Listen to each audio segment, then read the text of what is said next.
I am Richard Stanley. C'est moi, author, filmmaker, rogue anthropologist, paranormal journalist, and veteran of 1,000 psychic wars. A place where magic and miracles still hold currency.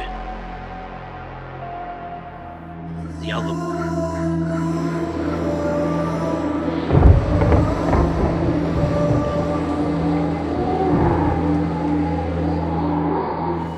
The people of the great Namib have another name for those violent winds that blow from nowhere. They call them dust devils.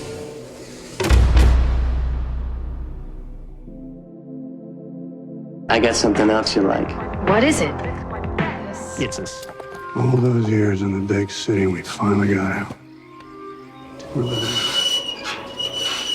Where are you heading for? Did you plant those? No. Ward, you come here for a sec. New model. The Mark 13. Mark 13. It's in the static, it's in the moisture. It's in here, it's out there. Who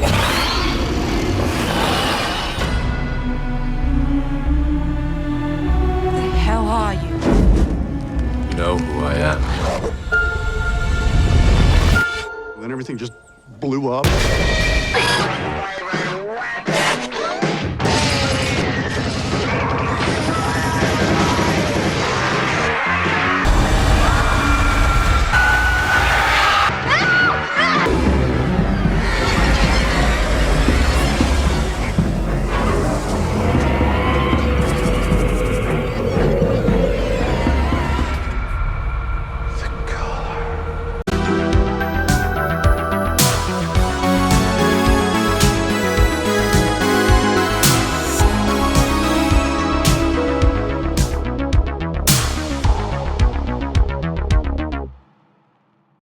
Well, I'm ready.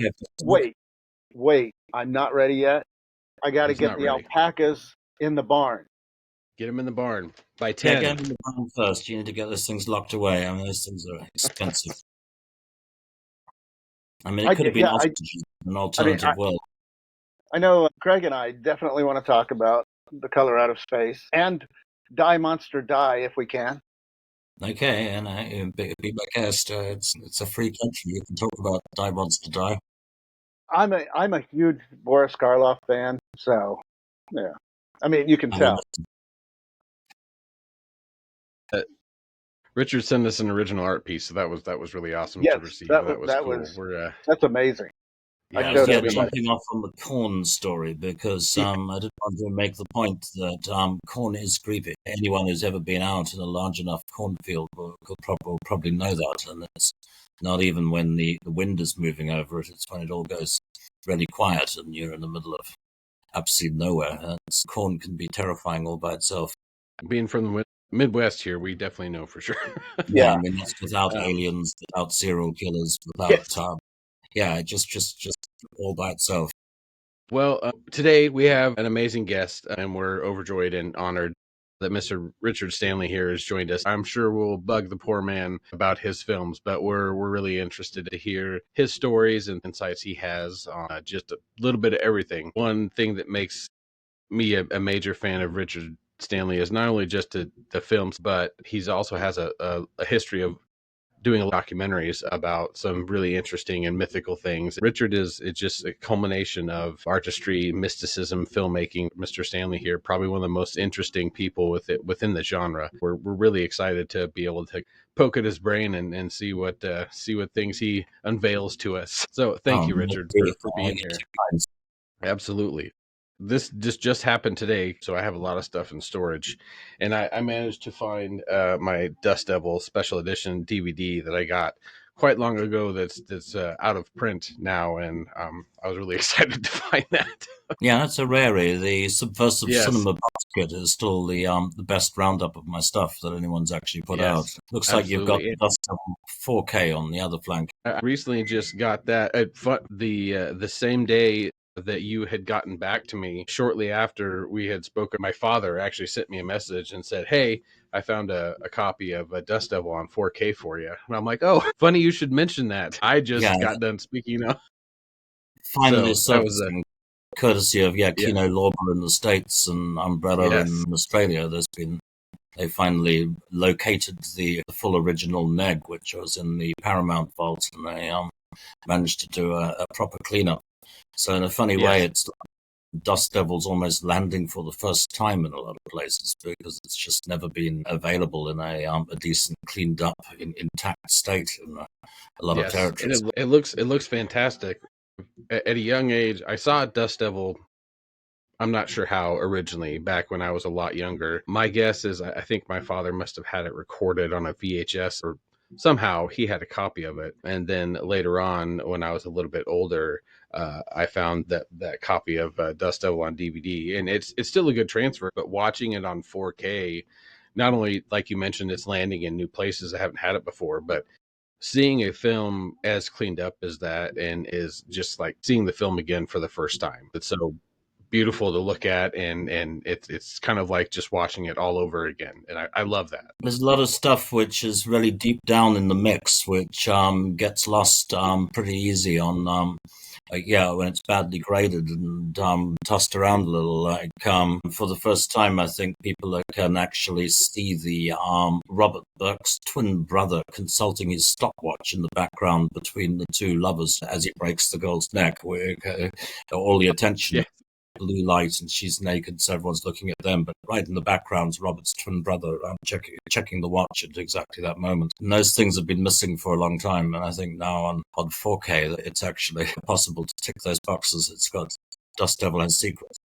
Wow. Absolutely. And the Blu-ray of Hardwire, I remember getting that and seeing that, watching that on a VHS was even harder to see originally, just because of a lot of the lighting and stuff like that. Where Dust Devil, a lot of that is in bright daylight and things like that. And Hardwire is a much darker lit film at a lot of the times, and grainy. And so yeah, no, we made maybe a strategic error on Hardwire, and that was based on trying to make it as unlike Terminator and Alien as possible, because effectively it was a Terminator Alien knockoff, and it was coming in a period where everyone was making movies with unseen monsters stalking people around big dark warehouses, which was kind of the happening thing in the late 80s. So we were trying deliberately to go the other way with the materials. So the decision was made to ban all turquoise blue, steely grey, and white lighting from the movie to make it totally not Cameron's color palette. Instead, we dived heavily into Argento-esque deep reds, and of course, red bleeds on VH really doesn't lend itself to shonky transfers.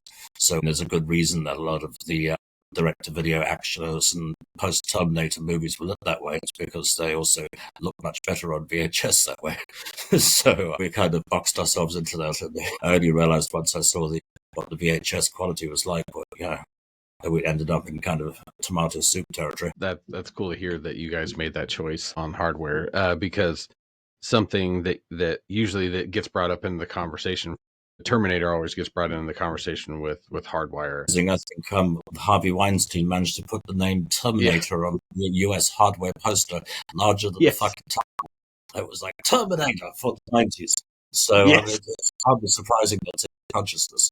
Also, Terminator 2 Judgment Day, I think, opened something like 2 months after Hardwire. It was like right just before that happened. So it was kind of a summer for that kind of cyber action. Yeah, it's really too bad that got put on the poster, because Hardwire is in no way, shape, or form. I mean, you really have to dig to make similarities, other than there being robotics involved in a dystopian, futuresque setting.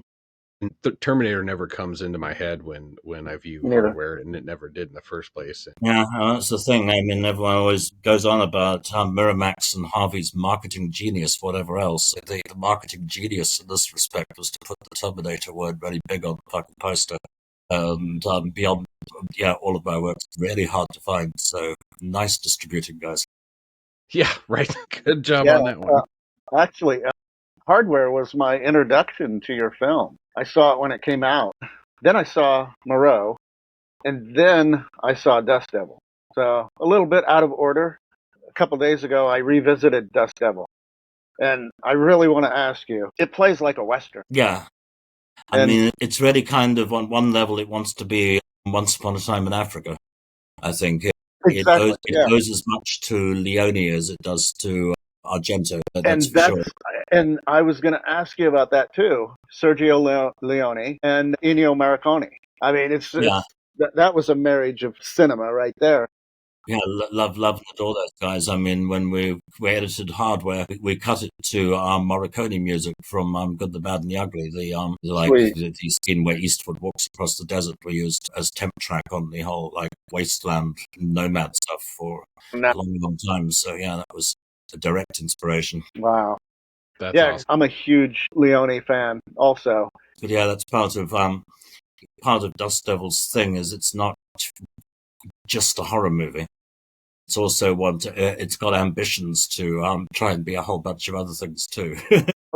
Oh yeah. It's a kind of police procedural road movie, romance with a bunch of socio-political subtext.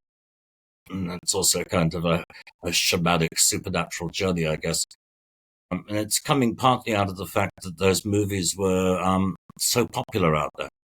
I mean, growing up in that world in the African subcontinent, people loved the spaghetti westerns, and people like Terence Hill and Bud Spencer were huge heroes in South Africa. They kind of broke bigger in South Africa than ever did in the States because I guess nobody cared about dubbing.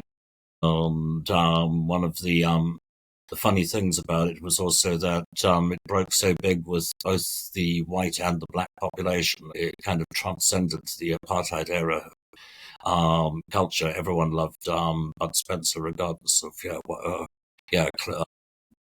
class or age groups. And these things seem to play perennially in back or beyond drive-ins and weird cinema venues, in some cases, flattened sheets of corrugated iron outside of farms or mining places where people would sit and they'd project a movie once a week, and it would inevitably either be like a kung fu movie or a spaghetti western, nice. That was the soup it came from. Yeah, I love the Trinity films too. I think Dust Devil is one of the most ambitious films in its time, or I mean, honestly, still even today, because rarely do you see a film like that is wearing so many different masks at once, but it continues to work throughout. It doesn't lose itself at any point. The pacing doesn't get jumbled and telling of the story. Watching it for the first time, you're taken through quite an incredible journey. You're watching it and thinking, oh, this is a Western, or this is a serial killer. Oh, this is like a cop procedural kind of thing, just not set in the States like people were used to seeing, and so on and so forth. And then you have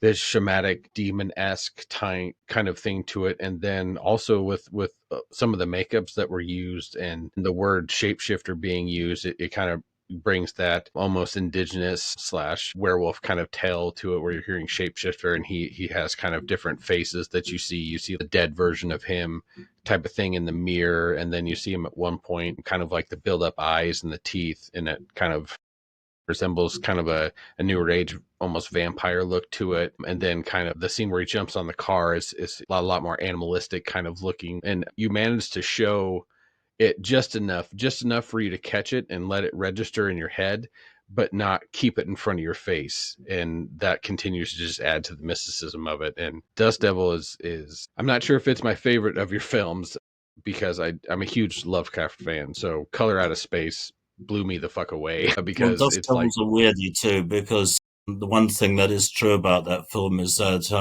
I was in such a bad mood at the time that I really didn't let any of the characters off the hook. I think the fact that everyone's kind of in hell and they stay in hell and they're kind of still in hell at the end does make it a bit of a downer. Now I'm older, I kind of wished I'd extended a bit of sympathy to someone in the course of it. It's a bit fucking. Well,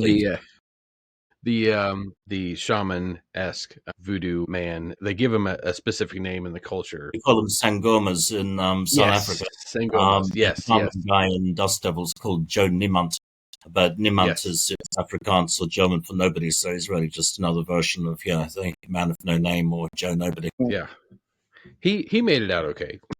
No, he More or did. He less. did. And there's also some potential reading in which the whole thing's his invention anyway, because it's kind of like a crazy drive-in movie of the mind. And when I'm seeing him smoking, looking at the blank screen at the end of the movie, I'm half imagining that we've been watching a kind of scratch mixed movie that's kind of played out in the one-eyed projectionist's psyche to some extent. So he's almost the author. He's probably related to the unfortunate leading man in Color Out of Space, because the ending of Color Out of Space is starting to head the same way. I'd very much like to continue with that, because the intention always with the lead in Color was to bring him in very bright-eyed and bushy-tailed in Color, and then to traumatize him by opening the door just a little and having the character realize that he's in this fucking chaotic Lovecraftian universe. And by the end of Color, when we leave Ward standing on the damn wall puffing on his cigarette, he's just about ready, I think, to be the lead in the next Lovecraftian movie. Absolutely. Yes. Before we continue to dive into your films, I want to kind of travel back in time here about how you started out making films in the first place.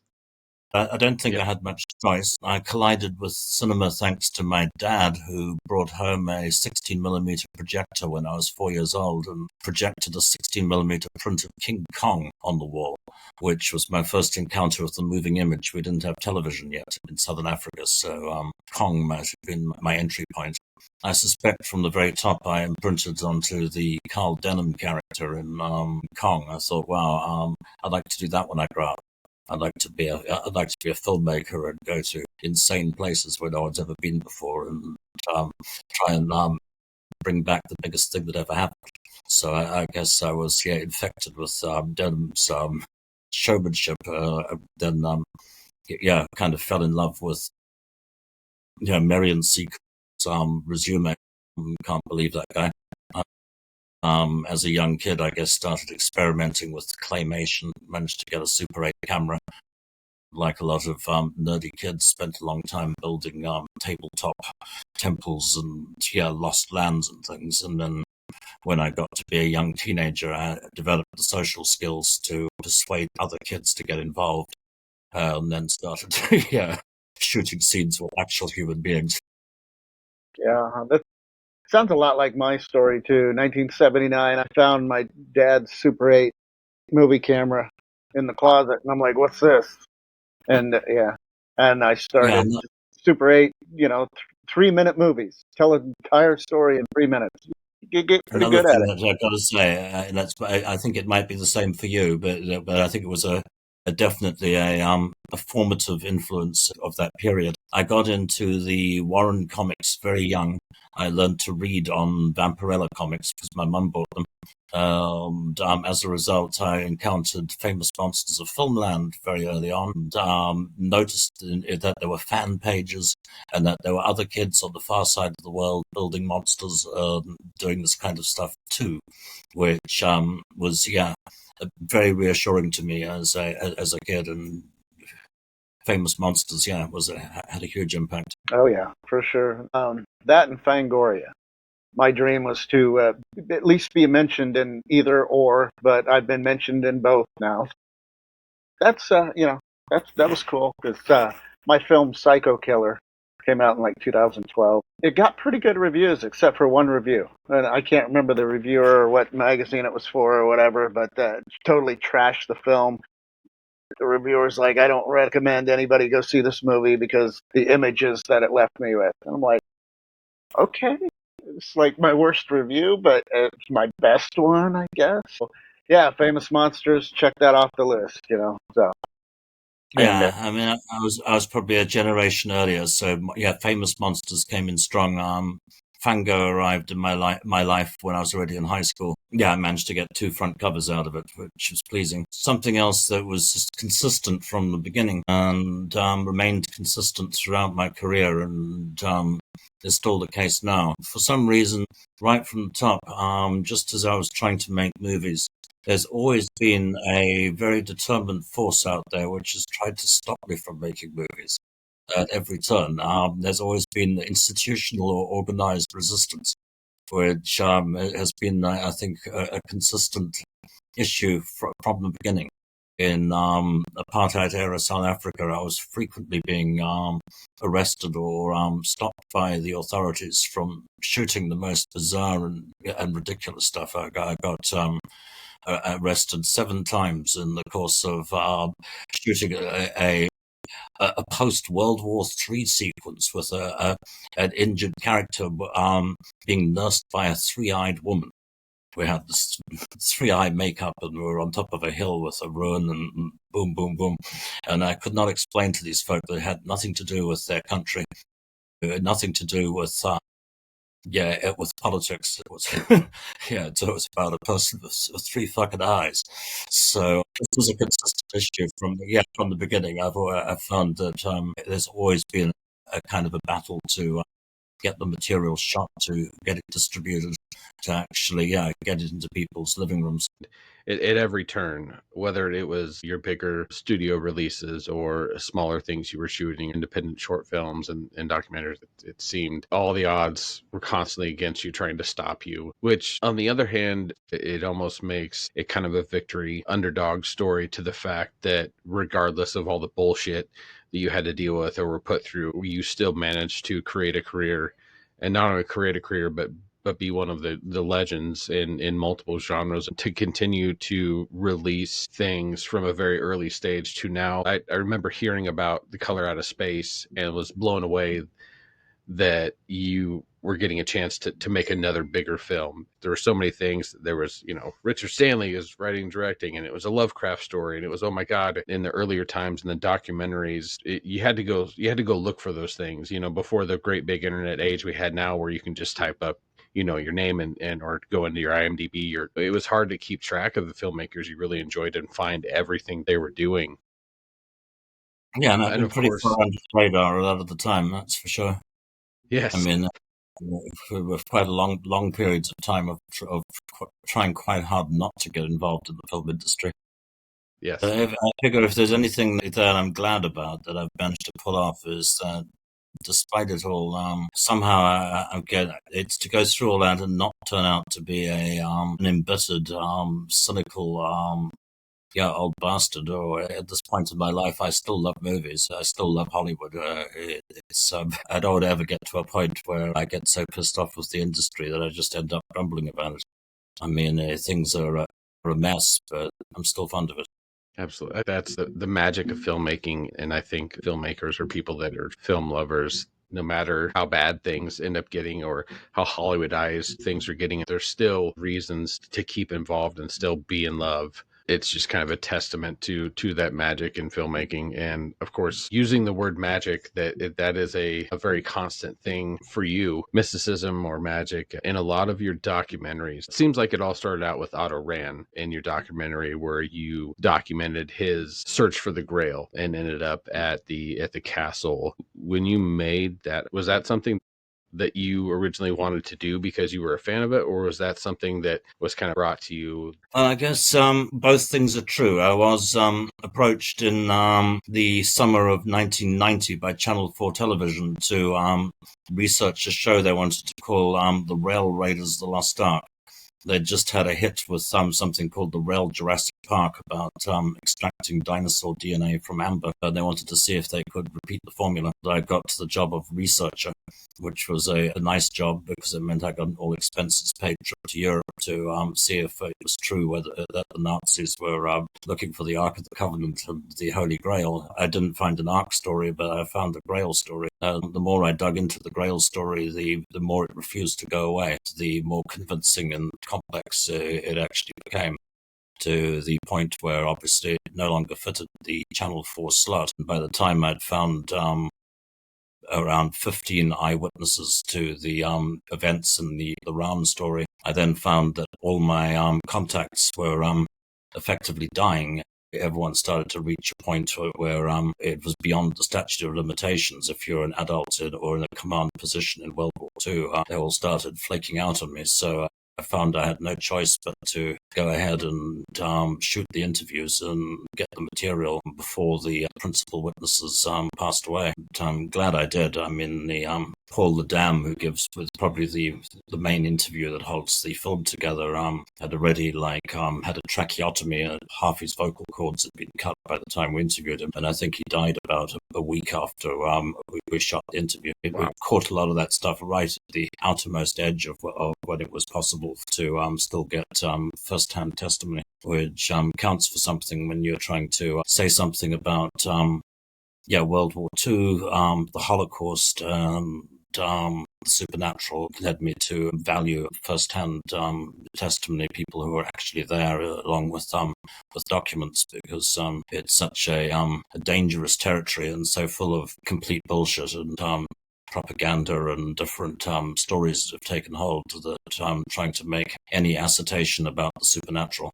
Extraordinary claims demand extraordinary evidence, and even saying the things that I've said in the different films and documentaries has gotten me into huge amounts of trouble. Which is truly unfortunate. It seems like it kind of started off with Otto, the documentary in Otto Rahn and the Grail.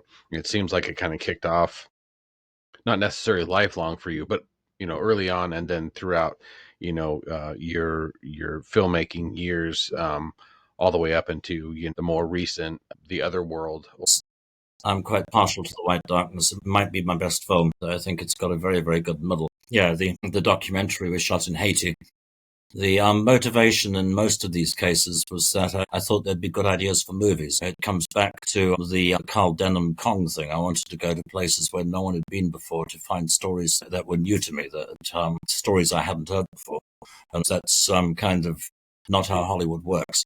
When you come in the door of something which is completely fucking weird, and out of the box. In the case of the Otto Rahn story, Otto Rahn, an out gay Jewish Grail hunter who joins the SS and gets the support of the Third Reich to try and find the cure to the world's pain. Out of order, that I wasn't surprised I couldn't turn it into an actual feature film. There was a brief period of time, I think, when Oliver Stone was interested in the idea, and he sent his son over here to try and hoover up as much as he could, but no one could figure out a way of actually pitching Otto Rahn to Hollywood, or somehow turning the story into The English Patient or Indiana Jones movie.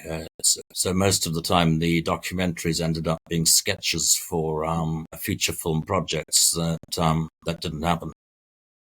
Which is unfortunate. I think I would love to see a feature film from you about Otto Rahn's journey to the Grail, all the way up until your personal experiences that you talk about in The Other World, which is incredibly unique. You can watch any documentary out there or any TV show, and you're given somebody that you have no idea who they are, and most likely in today's world they were given a script. But in The Other World, you are giving your own story about these things that happened to you at the castle, which is a really neat concept to hear someone that you've known at least for a long time, or if you're a fan of your films, most of us have known your films our whole lives, and to actually hear you tell a story. There's just something about it. It's easier to believe to see someone like yourself talking about stuff, just makes it more believable. For me, the person with your finger directly on the pulse to everything involved with that story, I would love to see a full-length feature film going through that whole thing and a culmination of everything that went on, all up into now. A lot of people got around to thinking that the castle itself was the Grail instead of a physical cup. I think that's really interesting. The thing of it is the events in the Rahn affair, and in the book I've got out now in US stores and on Amazon, Otto Rahn Grail Hunter, which tells the entire saga. It only tells the story as far as 2007. Stops at that point. Then Otherworld was shot in 20. It's a snapshot of where things were at that point in time. But the situation continues to evolve. I mean, personally, in my own life journey, I guess it was in the course of the Rahn affair, and that I first got pushed over the edge into becoming a believer in the supernatural, or at least in what you might call magic, or the notion that there were forces at work in this world that I couldn't comprehend, that seemed to have a power over my reality that I, Richard, can't explain. That pushed me down a certain path. In the present day, the struggle for Montsegur and the issue of quest for the Grail continues. Is probably more extreme now than ever. Recent events in the last few years have been insane and dramatic. I mean, in the last week alone here in the zone, talking to you from the French Pyrenees, UNESCO has refused to recognize Montsegur and the Cathar castles as World Heritage Sites unless local government removes all reference to Catharism, to the C word, and to the siege of 1244 from the signage. They want to rebrand them as Royal French Castles. Yeah, any reference to these events from the official signage or the official documentation, that was in this week alone. That was coming from UNESCO. UNESCO is way above our regional government. It favors the French Republic because it favors their control over the terrain by saying they're Royal French Castles. Why is UNESCO even doing that, and who is putting pressure on UNESCO to do it? What lobby is so powerful to be able to do that? We assume it's coming from conservative Christianity and possibly still from the Holy Roman Church. The Inquisition remains to some extent. The Dominican Order has yet to apologize for the historic crimes of the Inquisition. There's been no Truth and Justice Commission into what actually happened during those 7 centuries when they were burning people, let alone an apology.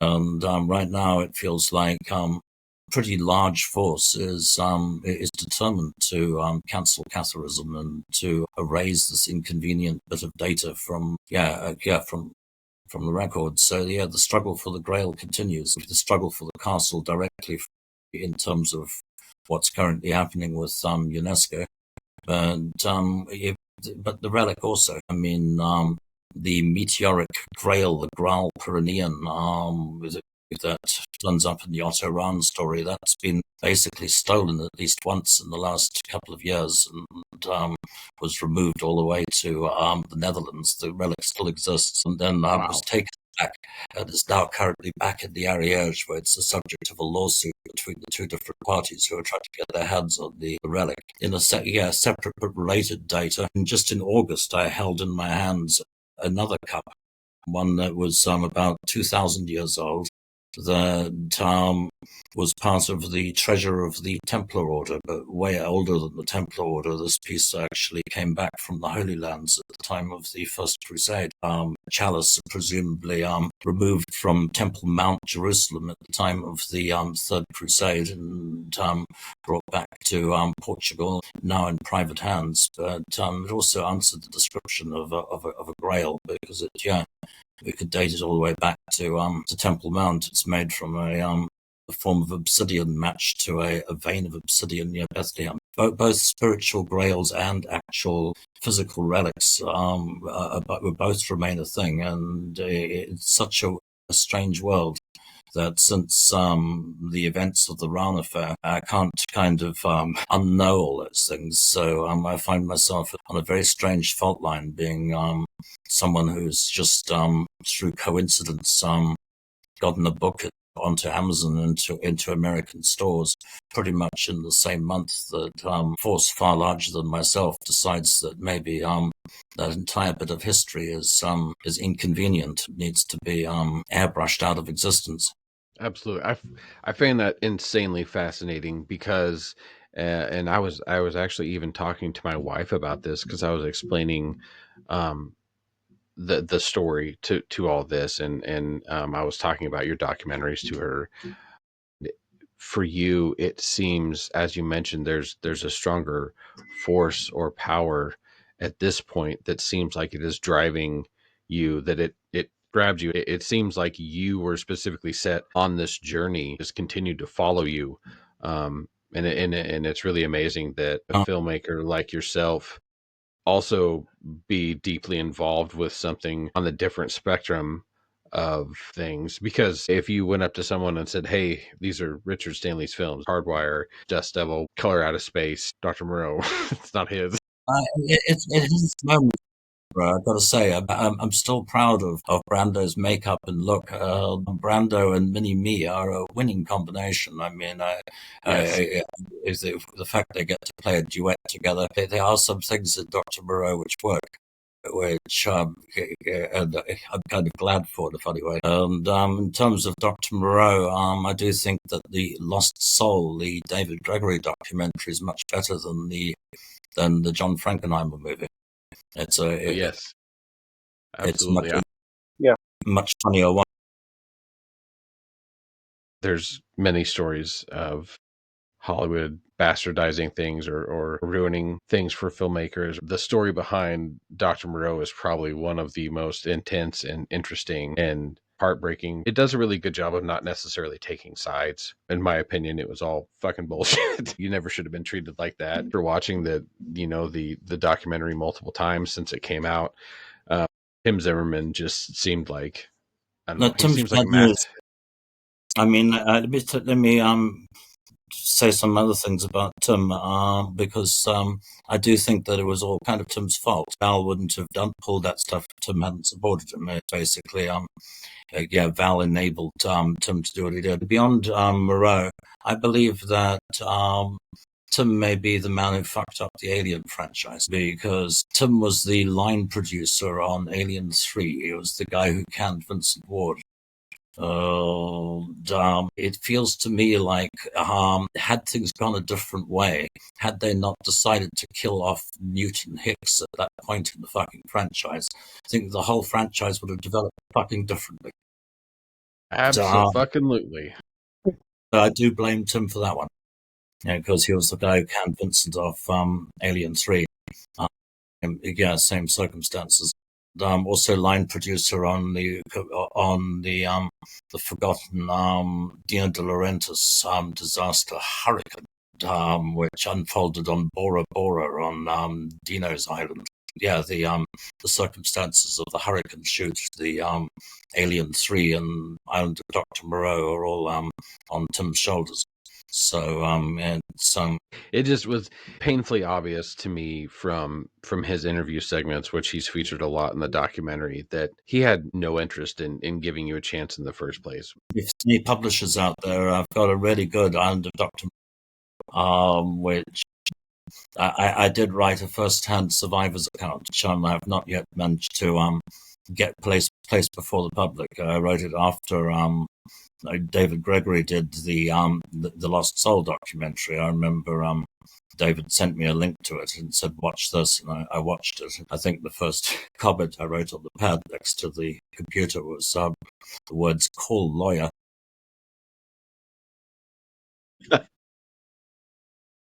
From somewhere around then, I put together a first-hand account, which I had to work super hard on just to make certain that it was all true, and that all of the fucking things I didn't put words into people's mouths that they didn't actually say, to recreate the whole event. Also, David's film, apart from everything else, steps out during the time that from the time I'm removed from the film and the point that I'm found in the rainforest. There's a long period of time where it stays with the Frankenheimer shoot.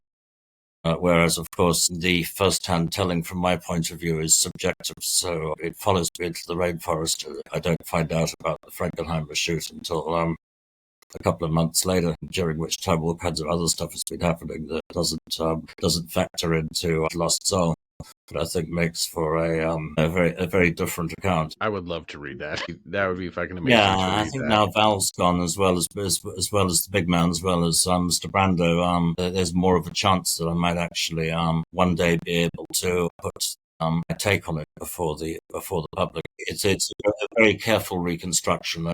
It explains what scene we were trying to shoot at what time of day, what bit of fucking script we were trying to shoot, and why we failed to get that in the fucking can. You mentioned earlier, it's amazing that you're not a curmudgeon old man about the film industry and you still love film. Another thing, the post you made and the story and the comments that you culminated for Val when he passed away was probably one of the most heartfelt and beautiful things I have read as an ode to someone, because I don't think you can really fault anybody for assuming that you are probably not a big fan of Val, after everything that happened. And to see that post and to read it, there's something about it that just you sit back and think, as a human being, how you should continue to react to life on a regular basis. And I think you recognize that the Val had his time being extremely hard to work with in the industry, because the fame, just I think it got to him. I believe he was a great actor, but that didn't make everything okay. And it really shows that you've continued to not let things completely remove you and be cynical or hate the film industry. How much time did you actually have working with him on the set? Yeah, about 2 days. Not very long So, at all yeah. then. Yeah, it unfolded fast. It still makes for a novel-length book. It unfolded pretty fast, and that was a confluence of circumstances. But further to your earlier point about Val, and I kind of came out of it light. I think one of the other things about Lost Soul is it's quite a light-hearted documentary. It doesn't really linger on just how insanely heavy the penalties were for everyone involved. I mean, Brando had just come through the situation with the shooting in Mulholland Drive, which where Dag, who was shot dead, was the son of the main sort of pro-independence leader in Tahiti. His life in Tahiti had imploded. Christian had gone to jail, and with the events on Dr. Moreau precipitated by the suicide of Cheyenne, which led to Brando effectively no longer being available, unable to show up for the film. Brando was also photographed in a long lens by some paparazzi somewhere, so there were suddenly photographs everywhere of how big and fat he was all over the press. And given the death of his daughter, the conviction of his son, the way he was being treated, the shit he was going through was indescribably worse than the problems I was encountering, losing control of a science fiction movie in Australia. Val's was at the apogee of his fame. He was just coming off Batman and The Doors, and he was practically a god. Point he showed up in Australia. I mean, he even seemed to manifest kind of godlike powers, which was quite eerie. But he certainly had star quality. Kind of from the point that things went south on Dr. Moreau, he kind of never had it again, which was freaky. It was kind of downhill all the way through The Saint, Ghosts in the Darkness, Mission to Mars, etc. The moment passed, and it was kind of a distinct moment when it happened. It was when he lied. Yeah, the things that happened to the other folk around me, I felt were somehow way worse the things that happened to me. It was an experience that I'm pretty surprised that anyone could have come through and stayed. Unfortunately for Brando, they mention the suicide of his daughter, and they kind of gloss over that, and that's about all you get from Brando. I wouldn't say they directly paint him as really bad, but they definitely don't do anything to help him. They don't really dive into the shit that he was going through and how shitty life was hit for him at the time. And Frankenheimer just wasn't the right director from the point of view that he was unable to recognize the stuff that was going on right under his nose, like to have Marlon Brando in that situation, bonding with the shortest man on earth, was fucking incredible. I kept wishing that Frankenheimer would be able to lean into those elements and actually do something with them, because there was great stuff going on that he just wasn't getting. The issue with stuff like that from the front of house and from Frankenheimer was always to try to control them and to stop that. Oh, Brando's in that weird white zinc paint thing. Get it off him and make him dress more like a mad scientist and tamp it down. And if they could have just leaned into the improvisation that he was doing, there could have been an incredible movie on that. But they just and they had everything they needed, all of the animals and the location and the look of it. So yeah, there's a sense of eerie missed opportunity, because I do think that Brando's characterization was great. I think that nobody noticed that really until South Park, and then Austin Powers and Mini Me, and people finally caught on to that the idea was actually really dynamite. But at the time, I don't think Frankenheimer or New Line knew how to handle that material. They definitely did not. I don't think Frankenheimer is necessarily a bad filmmaker, but I think he just showed up to do a job and be an asshole to the people that he thought he needed to be an asshole to, because that's what the company wanted. They all mentioned they picked him out because he was famously known for corralling hard to work for actors. And I wonder if Brando's actually being a genius stroke there instead of just being difficult. I wonder if that was misconstrued with Frankenheimer. And I wonder with the rest of his films, was the accidentally dampening artistry that could have broke through from his actors, because he was so focused on trying to corral actors. They're artistic human beings, and sometimes you've got to let them do their thing, and then you end up getting genius strokes. You get these people because they're like that. I mean, we deliberately bring incredibly volatile personalities into these circumstances, because you know that you're going to get Brando, you're going to get Klaus Kinski, you're going to get even Nicolas Cage. You're going to these people for a reason, because you want that energy. And then once they're on set, oh my God, they're mad. You've got to get them to behave normally. I'm getting Nick to stand up the right way up, etc. It's like, well, why did you bring them in the first place? It seems bizarre to me that they spend so much money to get incandescent talents like that, and then the first thing they want to do is try and bottle them, tamp it down, control it somehow, change it, get Brando to stop wearing the dress or whatever. And it's like, well, no, it's kind of great that he's wearing a dress. You can't bring something in to breed and then neuter it. That's not how things work. It's ridiculous. One of my favorite parts was when they were going through and you were going over some of the sketches and plans you had for a lot of the animals, which some of that made through, but there were certain sequences, and I can't help but dwell on the film we didn't get. Your vision was to bring it into a more modern day setting, and you had all these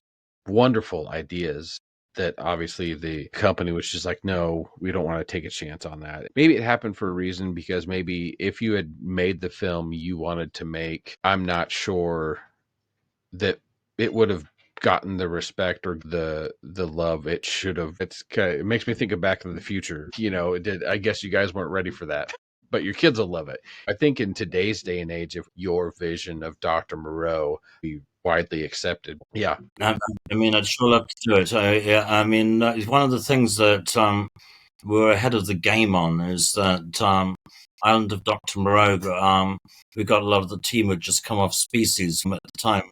But we were experimenting with Macabre at the point in time when nobody fucking knew what it was. And, so all of those little drawings and all of the stuff we're doing, we're going to eventually be early mocap characters. You can see throughout even the Lost Soul documentary, people finding it bizarre that we've got like dogs with machine guns. Well, now we've got Masters of the Universe. Everyone likes the raccoon with the machine gun. Having a little dog with a gun is not such a wild, crazy fucking art house idea as people thought it was at that point in time. So, the issue of trying to characterize the beast people was my main concern, because from the original point of view, the beast people were clearly the main attraction, the thing that the movie was about. Then beyond that, we're kind of interested in Dr. Moreau. Val was meant to be the mad scientist's assistant or sidekick. It was very far back in the mix. And if you're making Jurassic Park, it's about the dinosaurs. For me, it was the beast people and the way they interacted with the characters was going to be the point of making the movie.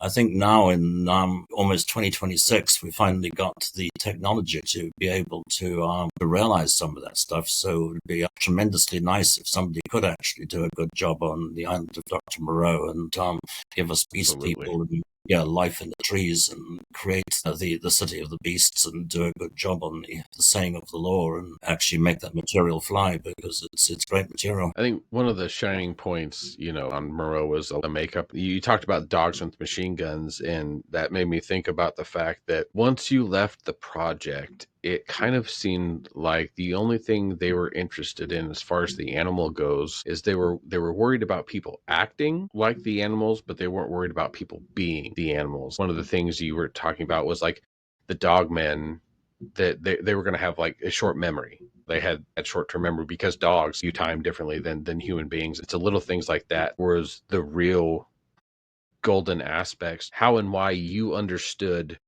the characters and what could be done and what was going to make it a great next level story, as opposed to we've brought in somebody in that knows how to work with animals and we're going to teach them how to run or move like animals. It's important for them to have the physicality and move, but it's also extremely important, and arguably more important, to understand the character and have those little attributes in there. That completely fell out of the concept. I think if they had managed to keep that in there a little, that would have made or saved the film a little bit.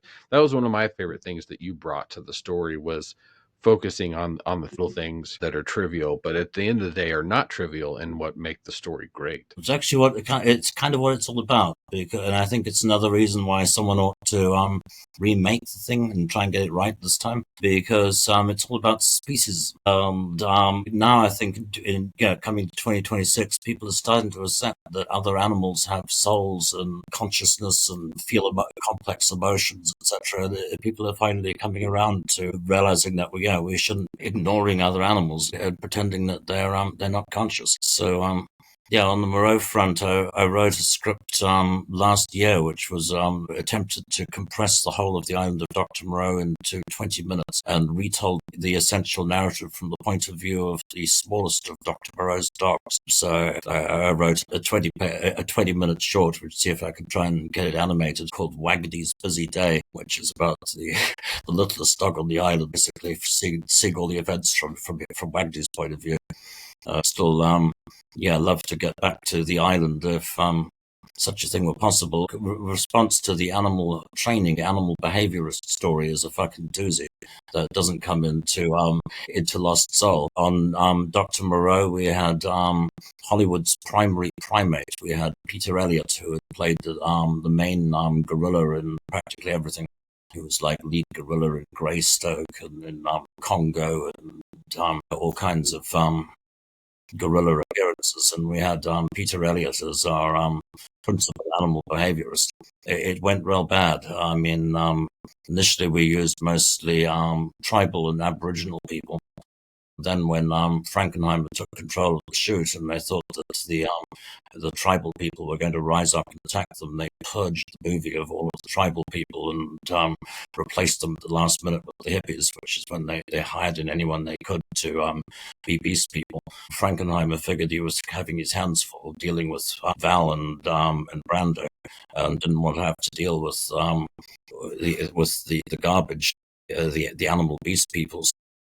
He deputized Peter Elliott, the Hollywood's primary primate, to direct the beast people while he directed the principals. So Frankenheimer never actually directly directed any of the beast people. On set, they were supposed to be directed by Peter Elliott, who took over directing the beast folk. But the main gag of it was that because he was principally an ape man, he had already been cast as an ape at the same time. We wanted to double up and not only have the behaviorist, but also use him as a character.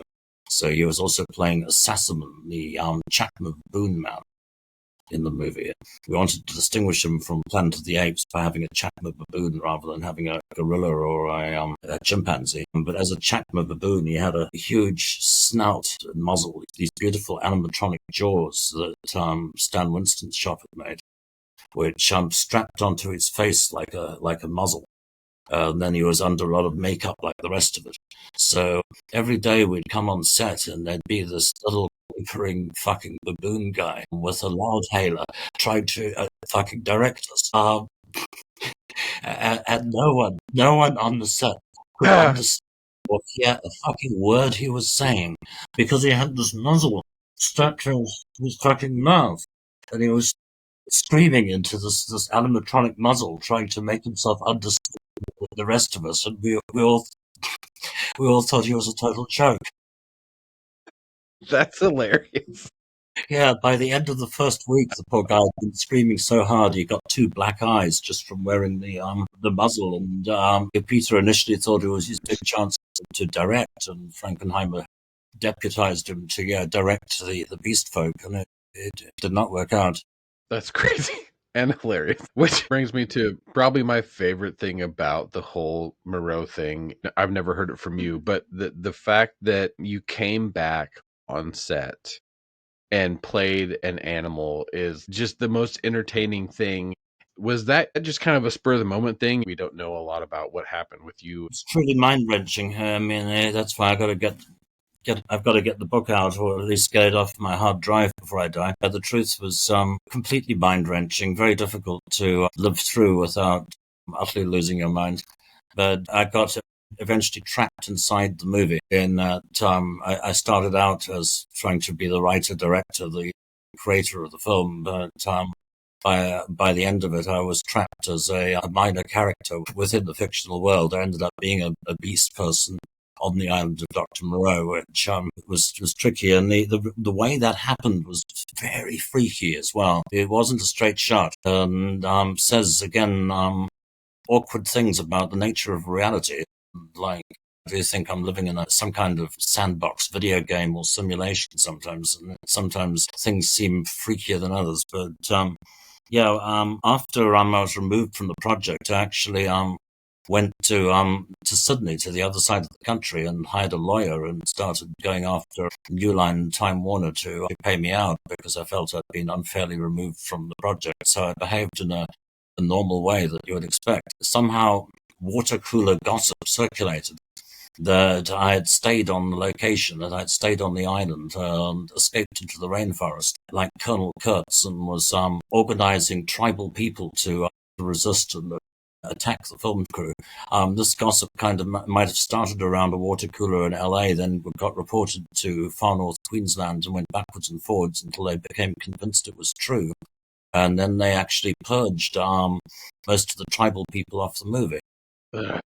There was kind of I went out of my way to hire as many people from the Aboriginal community as possible, and this has been opposed by the Angelinos and by the white Australians, who were pretty shockingly racist. Basically, I had tried to go out of my way to bring as many tribal people onto the production as possible, and they clamped down hard. And then after about a month, I flew back up to Queensland to see my then girlfriend, to check in with the different folk up there to see what was happening. And the moment I got off the aeroplane in Cairns, Queensland, everyone said, "Oh my God, aren't you out in the rainforest organizing some kind of tribal army against?" You've got they completely invented this insane story which everyone believed. And by then there were armed guards on the set, and there were guards on the principal. They had armed guards on the principal cast members. They were frightened I might try and assassinate one of the principal cast members. It was full paranoia. So we decided the best thing was to get out of Cairns as fast as possible before there was an incident. And we grabbed a hire car and drove into the hurricane was still going on. And the same hurricane that had been there when I'd left was still going. It was about a month later. We drove inland, got lost, stuck out in the rainforest, ended up being taken in by tribal people, ended up meeting disaffected extras people who had been fired off the island of Dr. Moreau, and before you knew it, the insane story that started around the water cooler manifested itself. Kind of. Wow. Yeah, before I knew it, I was out in the rainforest, surrounded by tribal and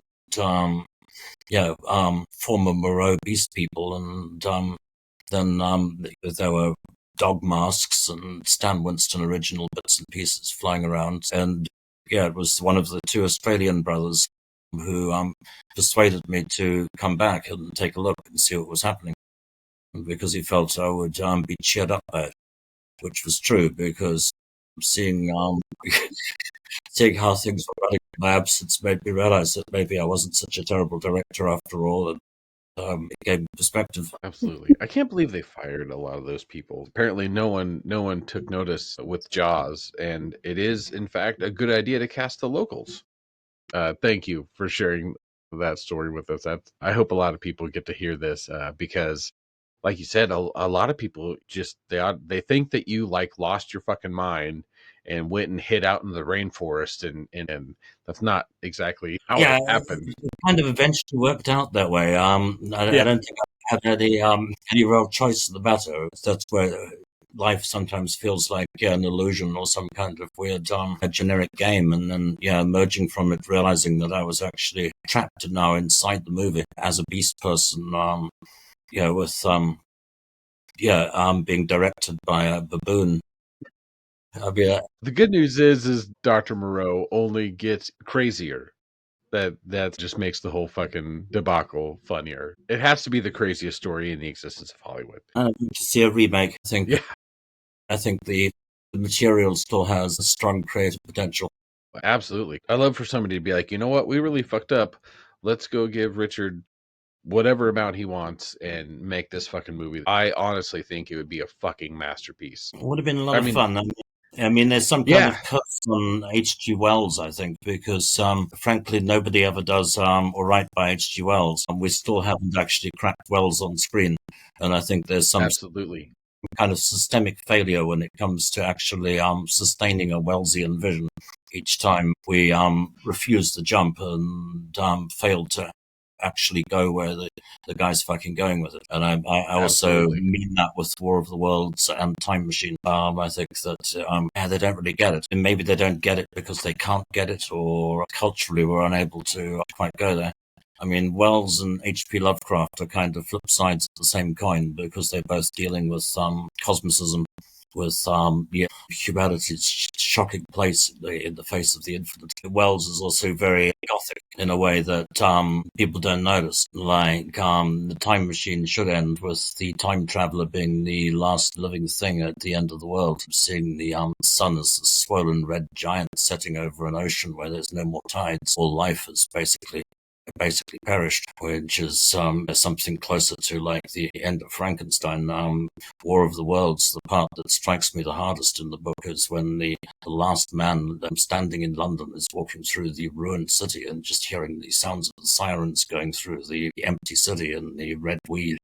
And then seeing the fighting machines surrounding the town and realizing he can't go any further. He falls on his knees in front of them and begs them to kill him. They don't kill him because the Martians are dead already as well. He looks up and sees the crows eating the remains of the Martians from the canopies of the fighting machines. Like Prendick on the island of Dr. Moreau, the last human being surrounded by the beast people, wading out into the ocean and wanting to shoot himself. Wells's characters are usually isolated individuals perched on the brink of infinity, on the edge of deep time and the cosmos. And I don't think anyone's really skewered that or looked it straight down the barrel yet. The original source material is still strong and deserves better screen adaptations. Absolutely. And immediately when you said that about Wells, my mind immediately went to Lovecraft, because even though Lovecraft has been attempted as many times as Wells has, Lovecraft is another one, has been incredibly hard to crack on screen. I'm a huge Lovecraft fan. I've loved Lovecraft since I was old enough to read. I've always been attracted to the way he wrote and his stories. There's just something so interesting that a writer was able to convey something that you cannot convey.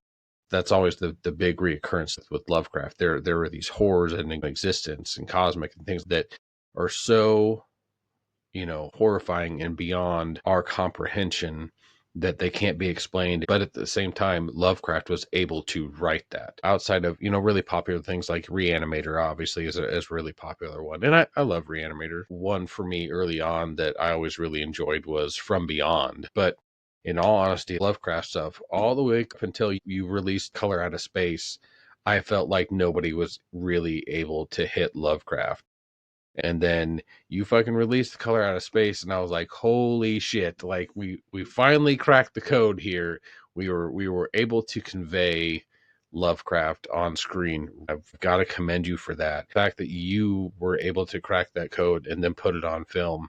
To see two things that I've been in love with in my whole existence, your filmmaking and his writing, come together like that. So Color Out of Space for me was amazing. Color Out of Space is one of those movies that I almost watch yearly. I'm interested with Color Out of Space. Did you have a script already for that and you were trying to get that made, or was that option to you? Yeah, well, like all of these things, it wasn't really my idea. I don't know if I had any choice. I would argue that pretty much everything in my life has happened by accident or not through not through direct personal choice. It happened initially because of a short film we made, The Mother of Toads, that became the first episode of the Theatre Bazaar compilation. And because we shot that, I think, for 20 grand in 4 days in Montsegur, the person who put up the money for it came to visit the location, liked what we'd done, and suggested that I should write a feature-length Lovecraft adaptation set in a similar backwoods, rustic location, on the theory that if I could shoot 20 minutes of that level of material for 20 grand, we should presumably be able to shoot 100 minutes for 100 grand. So I said, goody, I want to do the Dunwich Horror. And Daryl Tucker, that was the man who was the impresario of the West Virginia Concrete Company, said to me, no, you should do Color Out of Space. And I was like, well, I want to do Dunwich Horror. But Daryl was very emphatic that he thought we should do an adaptation of Color Out of Space. And initially I was kind of opposed to the idea because I thought the idea is super old. How am I going to do something new with a story where a meteorite comes and hits a farm and some guy in plaid and dungarees comes out and pokes the meteorite with a stick? Because I've seen that movie so many times. Yeah, it's been put to film, what, three times before you? Yeah, you've got to take things like, say, Something the like death of Geordie Verrill in the Creep Show episode as being basically the staff adaptation. Yeah. The same story. It's got DNA in the blob and all kinds of things. It's very well-trodden material. And then capped off with the fact that no one could crack the issue of the color being outside of the human spectrum. So every other time they've changed out that element. It's never been called the Color Out of Space before because that was something no one could quite handle. They always resorted to using it like ooze, I think, in the 80 version. I don't remember what it was called, The Curse or something like that. Like you said, like they can't figure it out, so they leave out the color part, because how do you convey a color that doesn't exist? Exactement. This is an impossibility. So, yeah, that obviously fried a few people's brains. And then, I had to rise to the challenge. And duly a screenplay was produced. The initial screenplay I set in where I live. So it was initially set in France. It was very different from the point of view that it was about an expat British family who were living in a French farmstead. They're trying to farm alpacas, which is... and I kept the character of Amy Pierce from the original story, and had Amy living next door and kept the French next door neighbors and played most of the horror comedy off the inability of the English and French characters to understand each other. So that the French characters lived next door to the gardeners and watched them die, but the gardeners failed in any ways to get to communicate their problem or get the neighbors to save them. So, I mean, the first draft was set here in the Pyrenees rather than in Arkham. By the time I'd finished writing it, no one had the funds to make it. The script floated around. Then, thanks to the agency of Nicolas Cage getting his hands on the script, the thing came to life. By then it made no sense to set it in France. We couldn't get the tax breaks. Trying to bring it back to Arkham, to New England, back to its true setting, which I think was necessary. It was good that it course corrected. Went back closer to the original story, and was a little thwarted by virtue of the fact that Nick was only available for 4 weeks from the last week of January. So all of the locations in New England were under snow. There was even snow down in Savannah, Georgia, and I did not want to make color into a snow movie. Then it would turn into a distaff John Carpenter's Thing. It was very much a summer harvest movie. So it meant we ended up shooting it in Portugal, having to recreate New England in Portugal. We had something like an 8-week lead-in. We had to make the deadline by the last week of January, so we were doing it over Christmas in Portugal, which was a crazy time to build a red barn and recreate an authentic-looking New England farmstead, and to find the alpacas. Damn alpacas! I always wanted to drop the alpacas or use something more convenient, so I had to really dig in my heels to make certain that we got alpacas. Thank God. I love the alpaca stayed. That's fantastic. I tend to be a book purist for a lot of things that get transferred to film, because a lot of times it's just the book ends up being better and nothing ever comes across the screen that I prefer to it. Outside of things like Jaws, I believe is an incredible film, one of the greatest films ever made, and leaps and bounds better than the book. I don't even think the book's that great. But when you start looking into Color Out of Space, which is not even a novel, we're dealing with a short story, but the changes you made, it seemed like you were taking all the right steps to make it palpable for an audience, but also at the same time still in that realm of mysticism, ambiguity, and otherworldliness that is the world of Lovecraft's. You mixing the color, even though there was actual color, the color was so ethereal and interesting that I felt like it really worked. And then changing some of the family members to, instead of having, because like in the short story, they're all sons, I think he had. That's the thing, is Lovecraft doesn't have a lot of prominent female characters in his work. Yes. It seems that, of course, I don't know for sure, but it seems like Lovecraft was a rather womanizing and racist human being. But, with the changes to the family and rounding that out a little bit better, and what you chose to end up doing with the mother, oh man, watching it the first time and seeing what happens to the mother and the youngest for an instant, when the lightning hits and the color envelops them, you're not quite sure what's going to happen. Are they going to be just dematerialized, or what's going to happen? And the end result is like one of the most traumatic things I've ever seen. There's just something so disgusting but Lovecraftian in the choice that you made to like mold together. And I don't know for sure if your point was to pay a little homage to The Thing. Randy and I were just talking about those characters molding together, and of course the alpaca monstrosity that ends up being, was very, very Thing-esque. But all those things were just... is definitely a cartoon Thing homage. The issue of Mum reassimilating her kids back into her body is more I guess structural to the movie as a whole, because really I wanted to get to that point where in your adolescence, which is the point where you realize that, that although you love your family, unless you can escape them, they will destroy you. That they will reabsorb you back into the family. There comes a time you've got to fucking get out of there, find a life of your own, and not get sucked back into the black hole of the family unit that you're trying to escape. The mom actually physically taking reassimilating the kid back into her body was a kind of an externalization of that fear. It's almost there in Lovecraft, but not quite, because Mom and the kid end up both in the attic in the original story, and they both develop some kind of alien language where they start talking to each other in clicks and odd sounds when the other family members are trying to feed them. But they remain two different distinct mutations in the Lovecraft story. They don't grow into each other. Yeah, the main thing that you really brought to the story is the characters and making anybody give a shit about the characters. I love the story and I love Lovecraft. And maybe part of that is because the story is told from the surveyor character or whatever originally, because he wasn't like a water hydrologist. The hydrologist. Yeah. It was kind of like a surveyor. So many distancing techniques too, because it wasn't just the story was told to the hydrologist. The hydrologist was getting the story from the next door neighbor, who was describing things that were going on over the fence about 80 years ago. It was a bit like Nick Carraway in The Great Gatsby. We were getting the next door neighbor's story.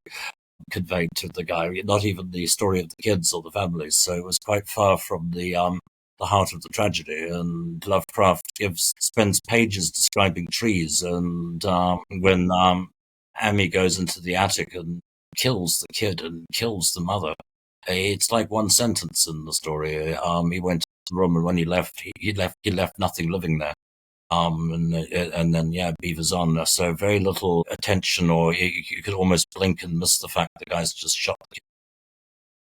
Yes, it's kind of glossed over very quickly to the point, like maybe. So I think some people don't even catch it when reading the story. I really enjoyed the fact that you molded that the neighbor character to Tommy Chong's character in the film as being this, old hippie-esque. I love it in the fact that because we were slated to come and talk to you, it had my mind on all of your films, and it reminded me of the Tommy Chong's character reminds me of the shamanic kind of character in Dust Devil, and how important those side characters are to the story. It gives you one of the characters that kind of understands what's going on, or at least suspends their belief enough to believe in these events unfolding, whereas the rest of the characters don't comprehend what's going on, nor can they. Specifically in Dust Devil and in Color Out of Space, the choices that the characters are making that are not those side characters, sometimes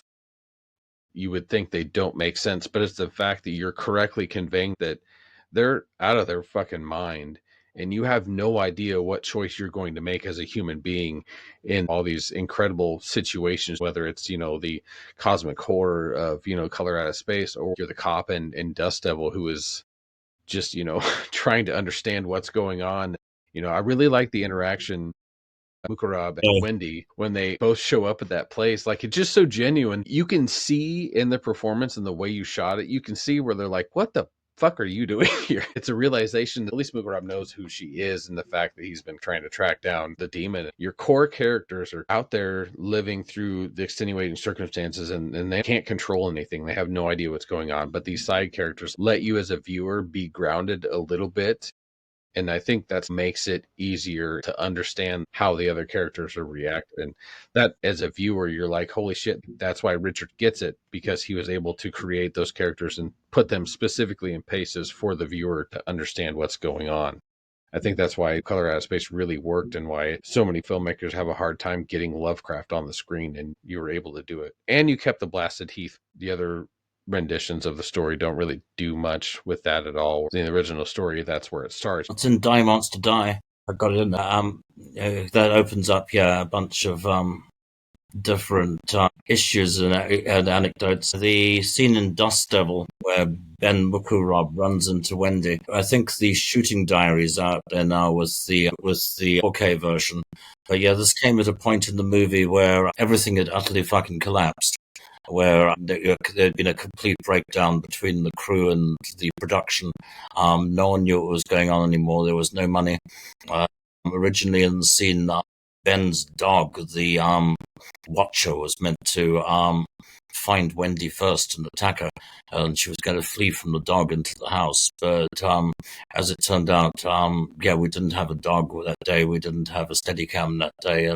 There was no, the parent company had gone bankrupt, and no one knew what was going on. So we had to just improvise the rest of the movie, get Wendy into the house in a different way. And effectively, from that point in Dust Devil, it was pretty much the point when we realized we could no longer shoot the script, but had to nonetheless keep going. And then that got into the extended tracking shot inside the house, was the point when we managed to resume making them. Disorientation is genuine at that point, because we'd kind of run out of script, we'd run out of supplies, we'd run out of equipment. Wow, that's crazy that worked out so well. It's funny that you mentioned a lot of those extended scenes being filmed, like, because one of my favorite shots in the movie that sticks out to me, it's just so organic and wonderful, is there's a pan where Mukarab's coming through, and then Dust Devil is walking outside, and you see him through the windows,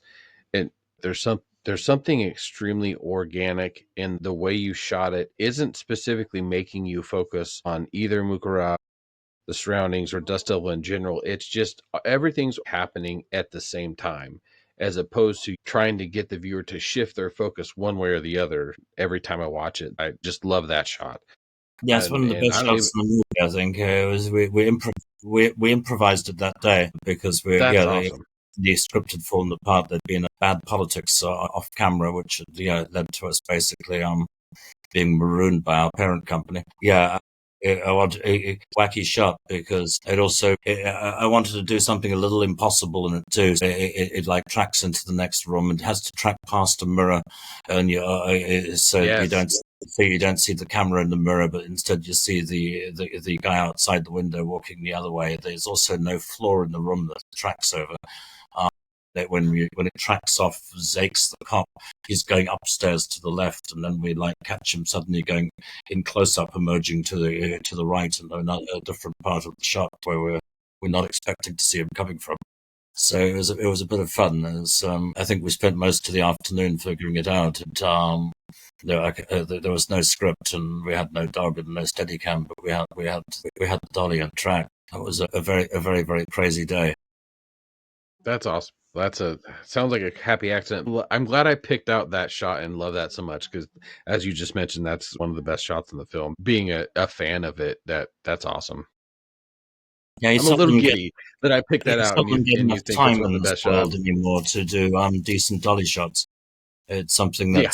that spaghetti westerns and Leone movies and Argento movies are made of. But in this present era, everyone likes to shoot everything handheld, and doing those kind of elaborate dolly moves with different focus marks and things isn't something that parent companies like to give you the time to figure out on stage anymore.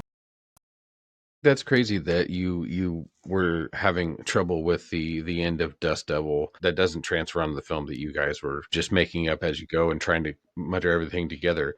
But for Played into me, the film and pretty well. I mean, the net result of having about a quarter of the budget evaporate and having a lot less money than we thought we were going to have when we started on it was that we lost action scenes and we lost stunts. So the net result is the movie became less of an action movie, less of a traditional horror movie, and kind of more of an art movie because a lot of the time it's like, okay, so the dog can't attack the girl, so what are we going to do? Okay, if the dog's not there, then the two characters are going to bump into each other, so they got to. This moment is going to happen instead.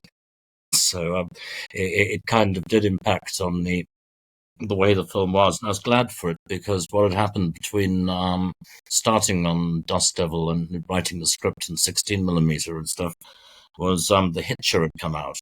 And The Hitcher covered so much of the same territory that in a way it sort of liberated us from having to be another killer hitchhiker movie, and it enabled us to go different places. Another crazy thing that happened was that gradually all the cars stopped working. I don't know how many Volkswagens we went through, but by the end of the movie, we didn't have a working Volkswagen.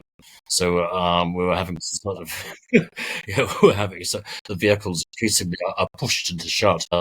Increasingly, there's the necessity to have characters stand next to the vehicle, or the vehicle is positioned in the background. But it did kind of dictate the odd way the movie transformed. One of the things I always think about is you don't realize how much a story really does start becoming its own entity, whether it's during the script writing phase or whether, like in your case in Dust Devil, where because of everything, the movie itself became its own entity. You're making things up as you go and try to create all this, but the happy accident of all those things culminating is the fact that it made this incredibly interesting and unique story. Shot wise, Dust Devil is my favorite of your films. Dust Devil to me is just a beautiful film, especially after being able to see it in 4K. It was Amazingly beautiful looking film. Opportunity that in a time that will never come again because Dust Devil's fully analog. That's the thing, is it was shot on 35mm film on dolly and track on cranes, and we had a helicopter. That world will never happen again. Now everyone's gone fully digital, this issue of swinging 35mm cameras around. Helicopters and cranes is, I think, something that's past. Dust Devil is a nice tip of the hat to the Leone westerns for that reason, because it's kind of almost the dying gasp of that kind of cinema. Absolutely. So Randy reminded me the other day, because I completely forgot about your werewolf short that you had made. Have you ever thought about, or did you ever write a full length werewolf film at all at any point? I would say no. I haven't been inclined towards going full werewolf. I'm kind of a fan of the genre, and not sure that at this stage of my life I have a werewolf movie necessarily left in me.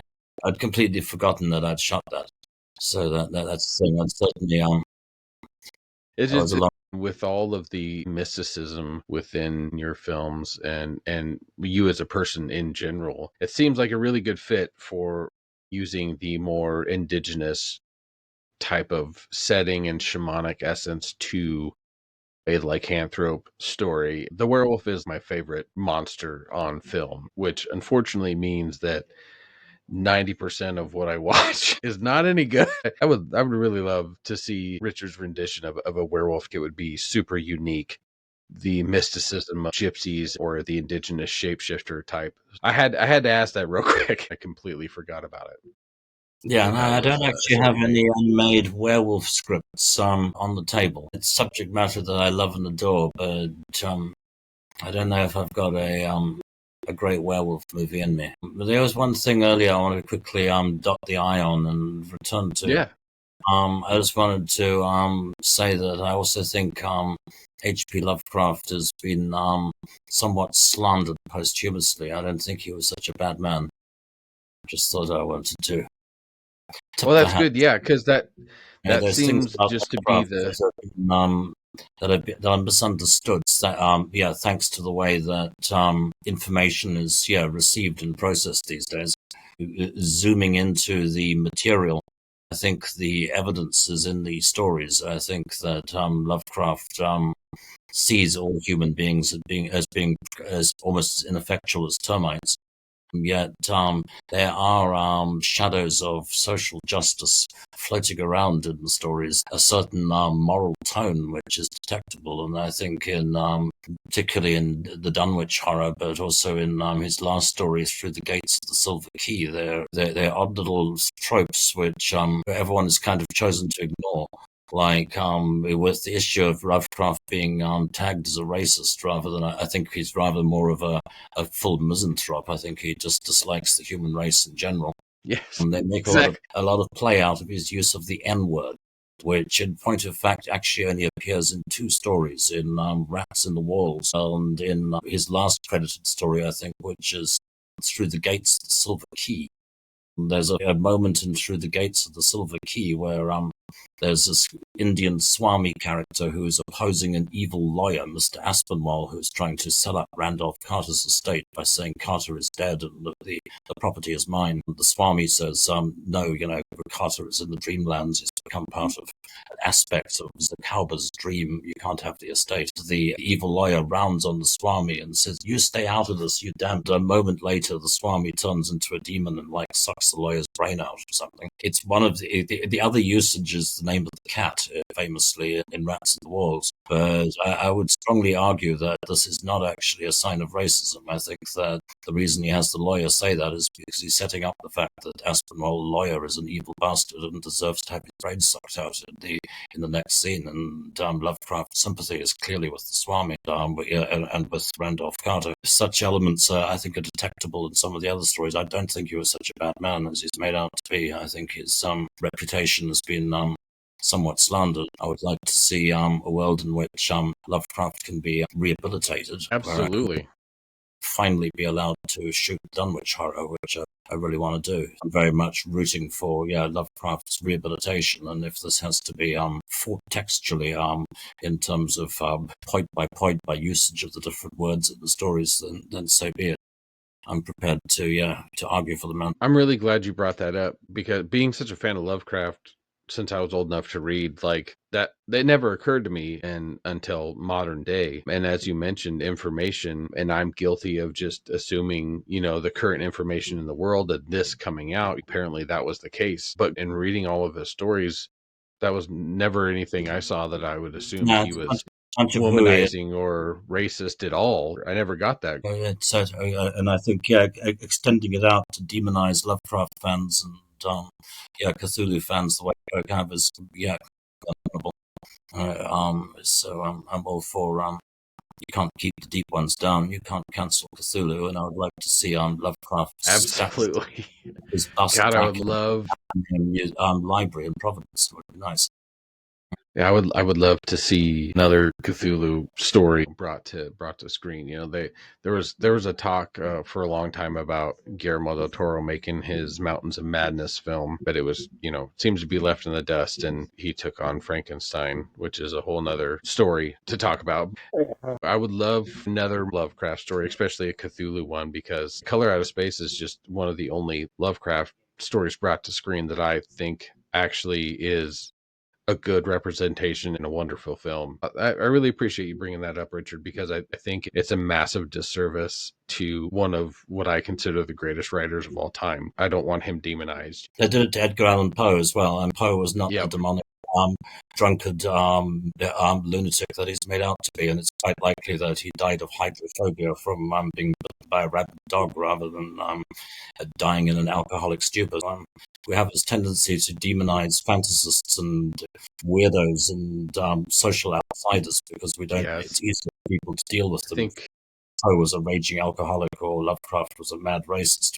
But the truth is more complex. Modern society loves to demonize and turn the darker side of fiction and the history. That's which is why you see things, you know, with Lovecraft or with Edgar Allan Poe. I remember vaguely reading something about Charles Baudelaire that was negative about him too, and he's like one of my favorite poets. He's on the darker side and things like the Flowers of Evil, which is one of my favorite sets of poetry of all time. But make you weep if you knew that before Frankenheimer came on to Dr. Moreau, the score was going to be by Zbigniew Proisner, who was doing a choral version of Fleur de Mal, the Baudelaire piece for Dr. Moreau. Hence the presence of Tano on the set.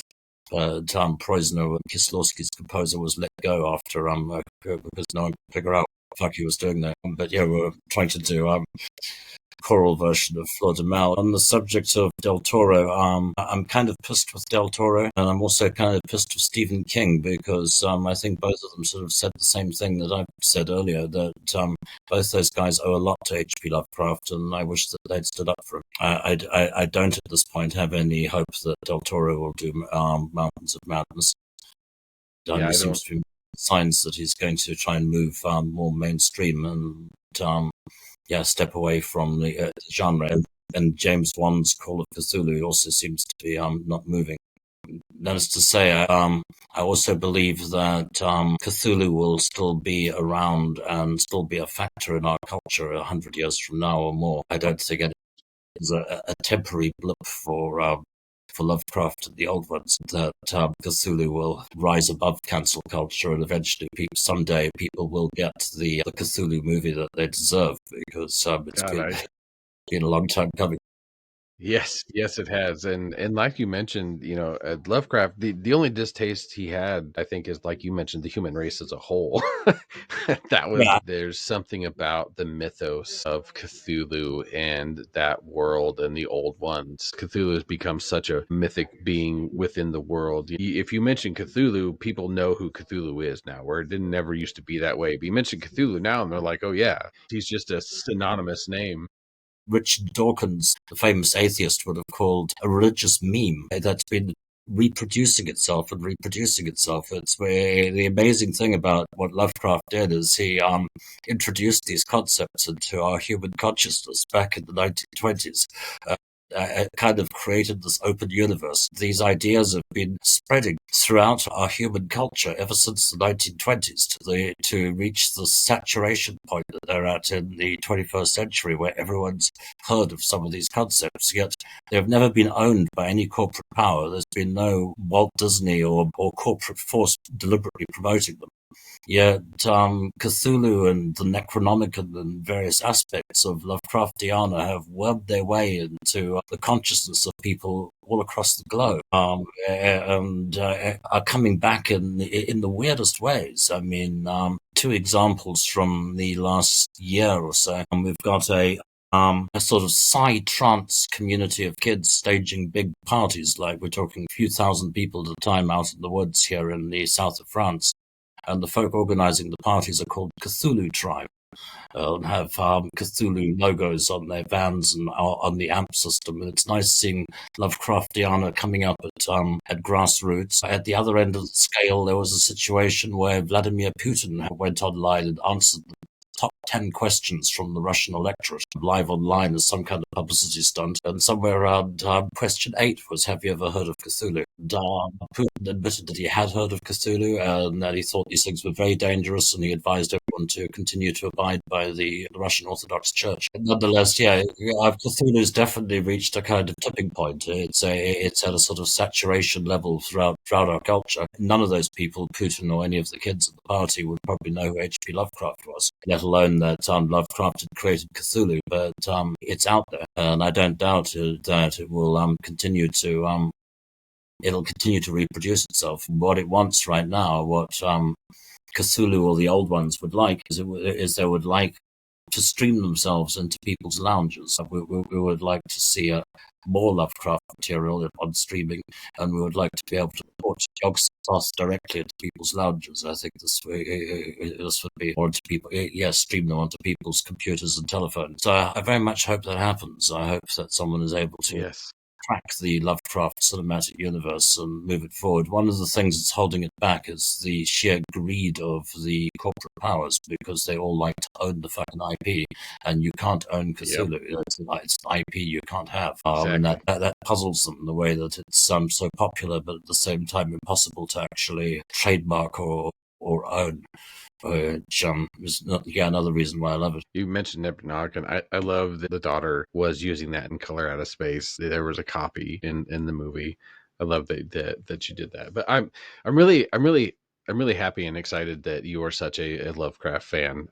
That's probably the reason why Color Out of Space was so fantastic in existence. And also, it must have felt really validating, because the space between Dust Devil and Color Out of Space was a time of documentaries and short films for you. There wasn't really a massive, release, except for you wrote Replace. I think you wrote the script for Replace. And I didn't do a lot during the period. I was mostly chasing the Holy Grail, trying to make sense of the so-called real world. Something you mentioned earlier about the modern Christianity of it all. It's funny and ironic that the story is very rooted in the Cathar and Catholicism, and inherently that's a very Christian-based religion. And honestly, one of the truer forms, because Cathar, they were more of a unified existence as far as they viewed women equal to men and a lot of things like that. Whereas, and you get into Christianity after that, and Catholicism, and even into a lot of modern Christianity, and they place the male above the female and other things. It appears that, as you mentioned, there are so many forces that are part of modern Christianity trying to fight against the castle and eradicating all the stories. Way complex to get into. Effectively, there's a vast number of different proto-Christianities. When the Holy Roman Church became the official Christianity, it was recognized by Constantine. They immediately set about exterminating and silencing all the other variant forms of the faith. This was quite a long time after the event. We have to assume that in its earlier iterations, Christianity was quite a lot different from the version that's been handed down to us. Moreover, some of the ideas that got obliterated or taken out of it were actually pretty good ideas that would have really made a big difference to our civilization had they not decided to delete or not go down that path. I think two of the ones that make the most sense for folk in the modern era is gender equality. The fact that up to the early 13th century, women here were able to inherit land, officiate as priests, and command armies. Kids could take their mother's surname rather than simply the father's surname. But beyond that, this notion of reincarnation, which is effectively part of a sort of Buddhist element that was core to the belief system, also included the idea that animals have souls and can reincarnate as humans. And this concept that man alone is made in God's image, and only humans or potentially men have souls, seems like a big issue. The way that we've related to nature and animals over the course of the last 1,000 years or so. It seems to be to me a big mistake. And beyond that, they also thought that our material world was effectively an illusion, that our consciousness and our souls come from somewhere else and have been downloaded into this place, that the creator deity Yahweh Jehovah, who made the world in 7 days, didn't make us, but made the place that is the place that we're downloaded into, and is thus not the supreme ultimate God, but that some other reality awaits beyond that, which is still a hugely contentious point by the other three big monotheisms, who all insist that no God is God, and there can't be another God, or that remains a dangerous point in the present. And there's still a tendency in the present for people to assume that unless you're one of the three big monotheisms, you're not really a recognized religion. At the moment, conservative Christianity and Judaism and Islam are all doing a really, really bad job of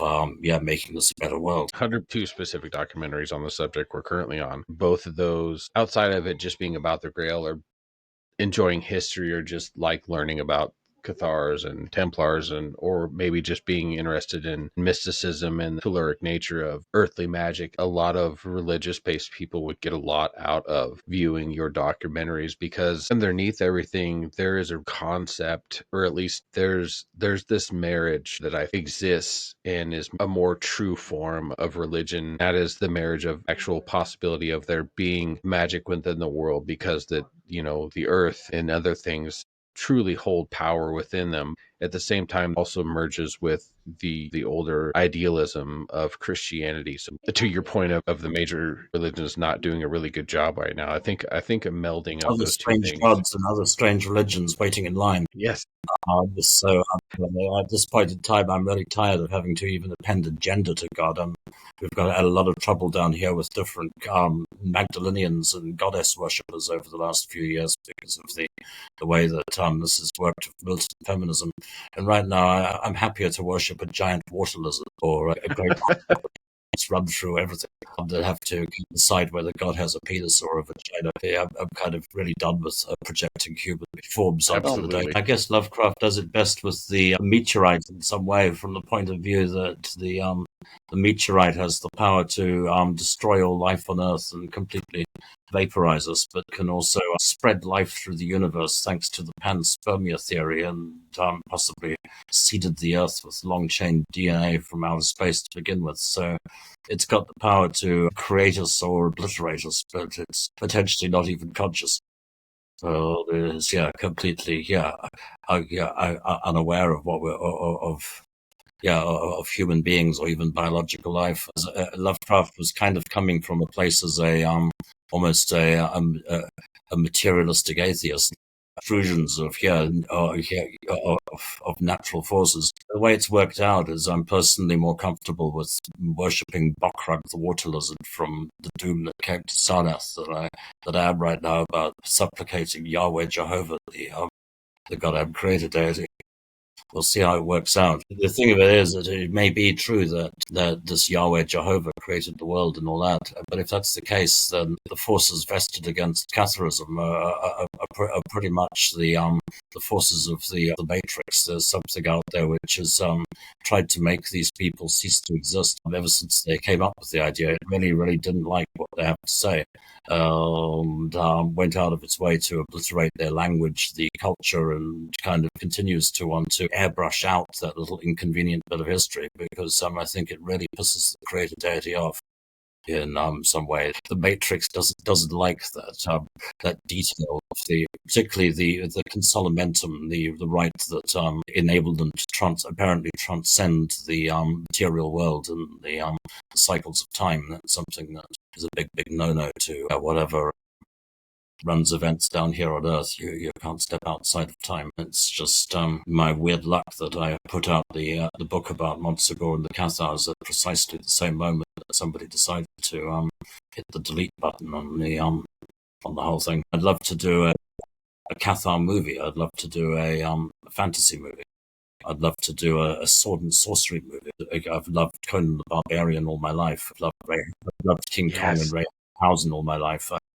I would love to do a goddamn fantasy movie, but whether anyone will ever let me do that, I don't know if I've got a werewolf movie in me, but I think I've got a great movie in me. You damn for sure have a Conan movie in you. Yeah, somebody needs to do Conan justice, Yeah, or any of Howard's story. I mean, I'll take a Fafford and Grey Mouser movie, anything, like. Well, let's see or what comes. I mean, advice to the curious out there: all of Robert E. Howard's work will be in public domain in the U.S. in about 1 year from now. wow, okay. So it's coming. Very, very shortly. Conan the Barbarian, Solomon Kane, Bran McMorn, El Borak, you name it, is going to be in public domain. Whether anyone will do anything decent with that, I don't know, because the majors hate public domain because, like the Cthulhu thing, they can't own it. Indies don't have the chance to stage a movie like, say, Worms of the Earth or do a proper job with it.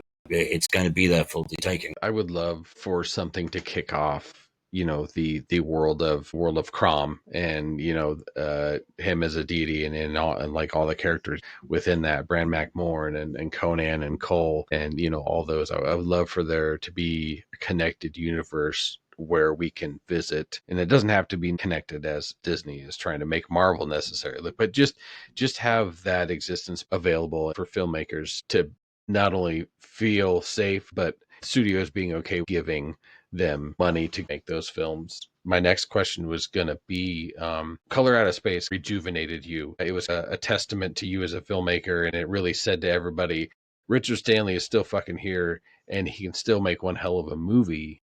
So with that in mind, what would Richard Stanley's next film? I'd very much like to get Dunwich done.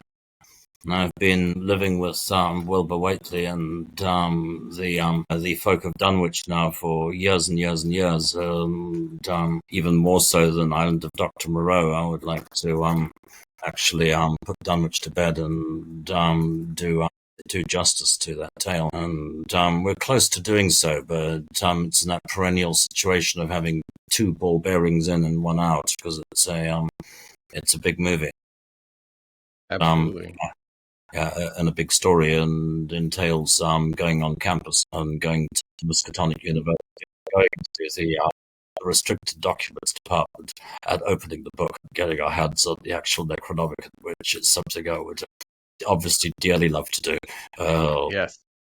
By hook or by crook. Of course I'd love to bring Wilbur and Armitage to life, and make that happen. That would be amazing.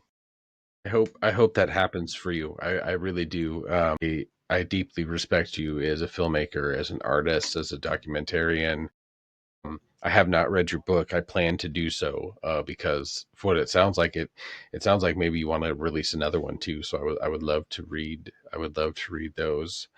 Yeah, I definitely recommend on the book, so because that's going to say it all better than I could. I think it's a page turner. It's also a lot of inconvenient data between 2 covers. So I like to think of it as a resource for future mystery hounds, because it turns over a lot of stones and leaves loads of loose ends begging.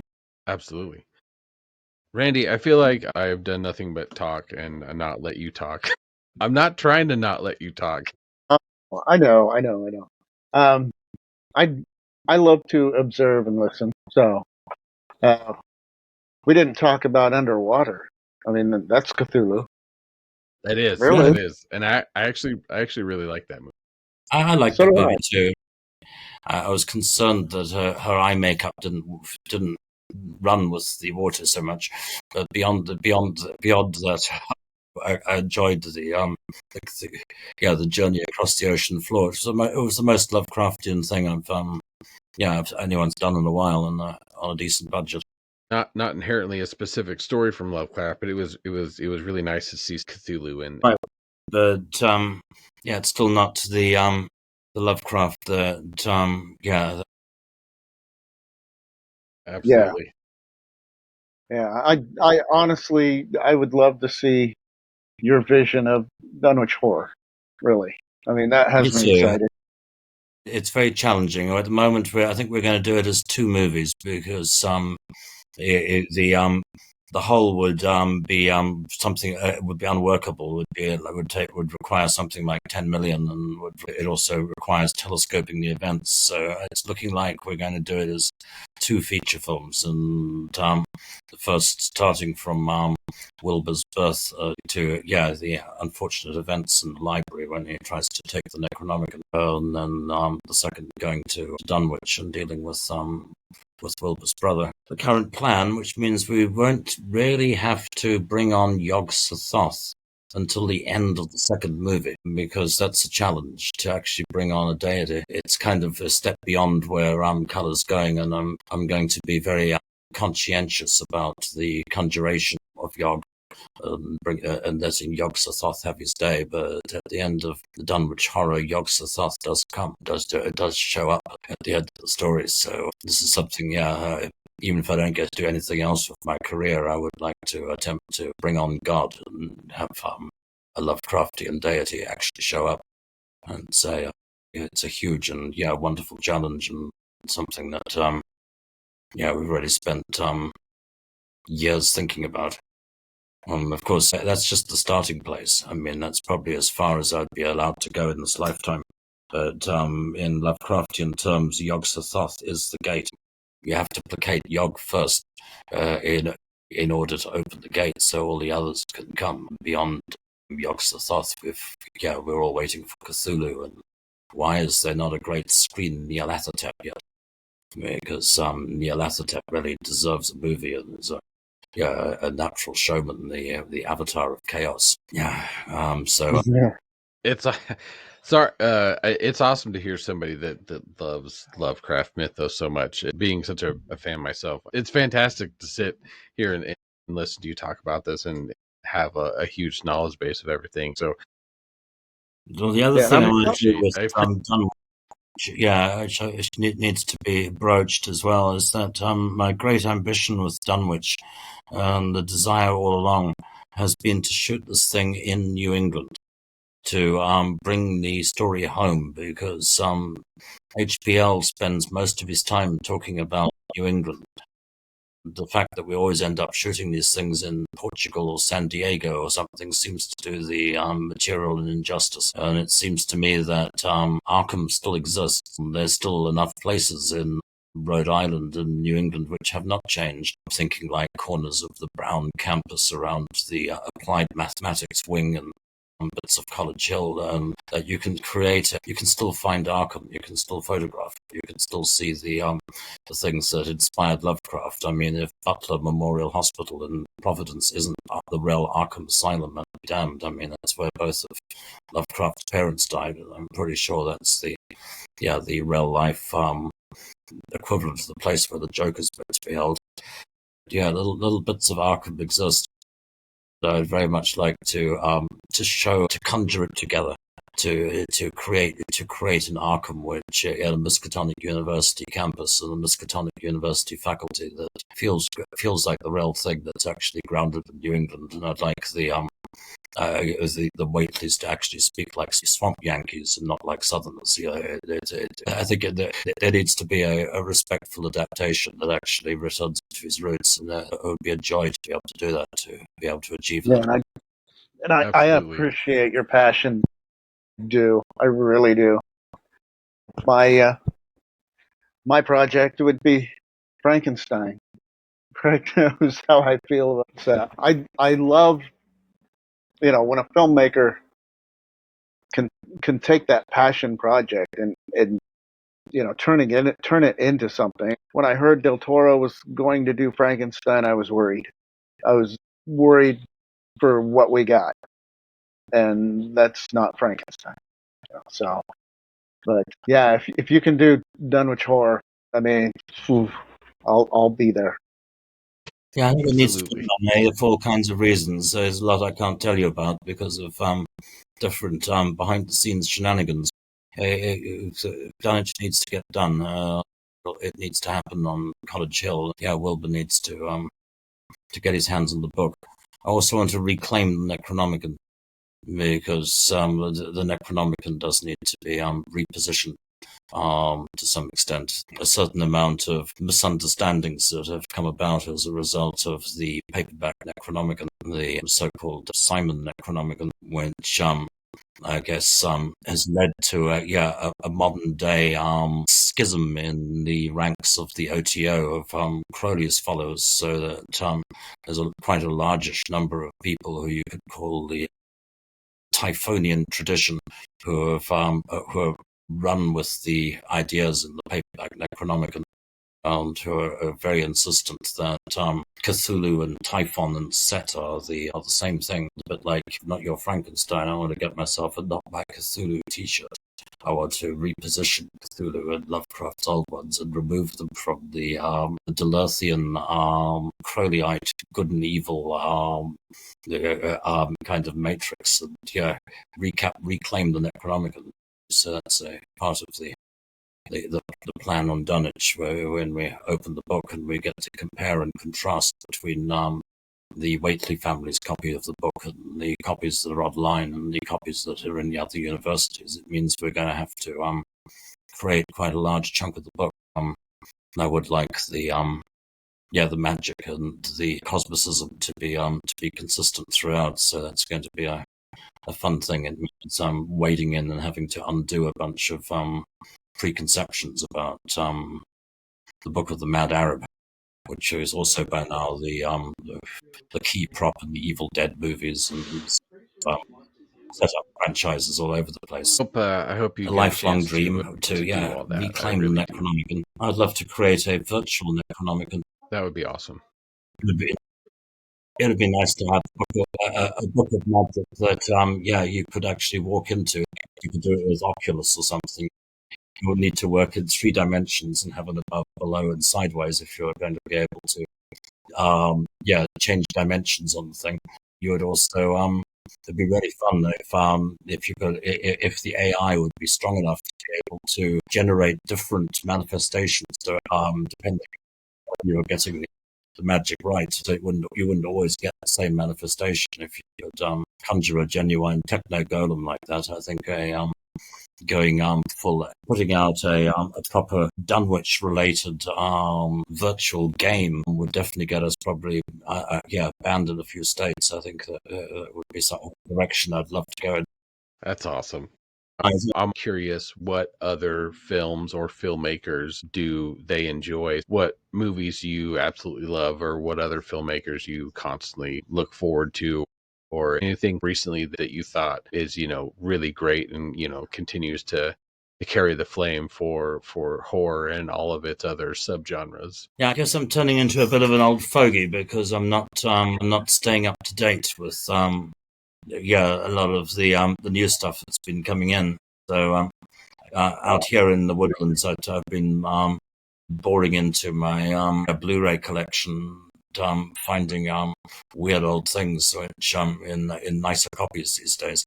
There have been a few obscurities that I've been pleased to find as a result of things becoming more available. I really like the director's cut of a movie called Eyes of Fire, which finally surfaced in the director's cut's a much longer movie called Crying Blue Sky, which is way more interesting than Eyes of Fire. Really dug that. It was kind of the antidote to The Witch, to the Eggers movie. Admiring what Eggers does technically. None of us were too sure about the message and the portrayal of the different witch hunter tropes, the signing your name in the book and the witch stealing the fat of the babies. So Eyes of Fire seems to be a more heartfelt New England low-budget production. Avery Kuntz was the director. He's unfortunately dead, so I can't actually call him and congratulate him. I thought it was a more insightful depiction of witchcraft in the early settlements. The encounter between the witch and the indigenous Lovecraftian pagan force of the land was nicely handled. I've developed a huge soft spot for the legend of Hillbilly John, which has finally surfaced at a decent transfer. Also a lost low-budget production. This one in the South, coming from these stories by Manly Wade Wellman, the Silver John stories, running into that material, reading the Wellman materials. Actually, for the first time in my life, I'm now learning the banjo. It's kind of injected a bit of hoodoo into my life, so I appreciate the legend of Hillbilly John and the strange world that it opened up. In terms of filmmakers that actually influenced me and folk that I admire, I've been banging the drum quite loudly for John Milius, because John's still alive and is underappreciated. Absolutely love and adore. Conan the Barbarian might be the best American movie to come, or the best film to have come out of Hollywood ever. But if it wasn't Conan, maybe it was Apocalypse Now. But John had a hand in both, and they're both fantastic movies. Yeah, big fan of Big Wednesday. I think Red Dawn is looking better and better, particularly here in Europe, where we've been dealing with the war in the Ukraine, and the issue of having Russian tanks on your doorstep has become less of a fantasy than it might have been previously. Individual scenes in Red Dawn, such as the when the kids are first fleeing from the town, and the one kid is saying, "We've got to get toilet paper. Where can we get toilet paper from?" Now seem really prescient in a way that they didn't at the time. Also love the scene where Charlie Sheen puts down his plate without washing it, and the girl rounds on him and fucking has him for it. There's a couple of nice beats in Red Dawn that don't get enough press. I love Wind in the Lions, so I'm a big Milius fan, and I wish that someone would get King Conan done. Sorry that the guys they're going to allow the guy who wrote the USS Indianapolis speech in Jaws to die with 3 unmade westerns, King Conan and the Genghis Khan script, all stuck on his hard drive, and it's smarts that we're not going to get to see any of those movies.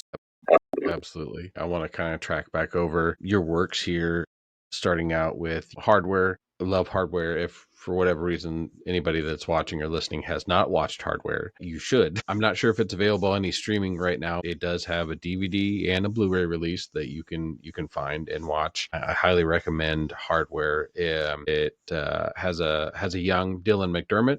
It's a wonderful look into this dystopian futuristic type of enclosed and intimate story. Richard managed to create a big world, but the story is contained, and the story that it tells is very excellent. I will have to say that I think it is absolute bullshit that at one point somebody tried to sue Richard just because of a comic that had some similarities. Hardware is 100% solely Richard's original idea. Fair enough. I mean, it's more endemic to our culture. And at that time, I was a teenager, so I was very flipty-jib about tipping my hat to a lot of the other stuff that's around. I mean, Hardware would not exist were it not for Ridley Scott, for Blade Runner, for Alien, for Terminator, for Mad Max, for 2000 AD comic, for the Warren comics, for the Leone westerns, for the Dario Argento movies. There's some Alfred Hitchcock in there as well. I mean, it's a scratch mix of so many things I loved and adored. The Man of No Name is in there. It's got a lot of the John Lynch character refers to Dylan as Max for the first 10 minutes of the movie, and Dylan has to keep course correcting him and reminding him his name is Mo. So it's pretty cheerful in terms of its reference points. I just think that in the sci-fi genre in particular, it's a dangerous thing to start ring fencing certain ideas and parts of the culture. I mean, 2000 AD comic suing us makes as much sense as, say, Harlan Ellison suing Cameron over Terminator.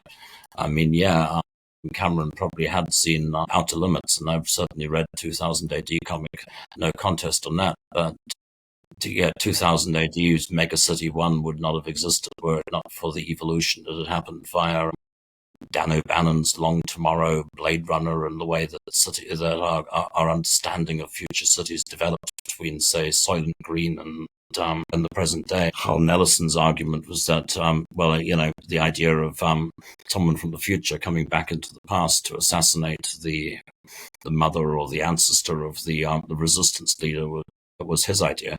And hey, time travel and the time machine didn't exist until H.G. Wells thought of it in the time machine. The Martin Wells and the Wells estate could just as easily have come after Outer Limits, and Hal Nelson said, hey, the time machine is our idea. But I just don't think it's fair. It's not how ideas develop. 100%. It's not rock and roll. I mean, we're always trying to top the gag that the other guy's done.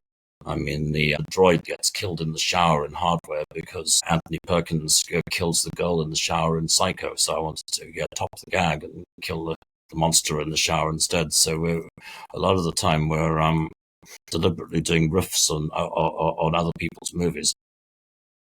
Absolutely.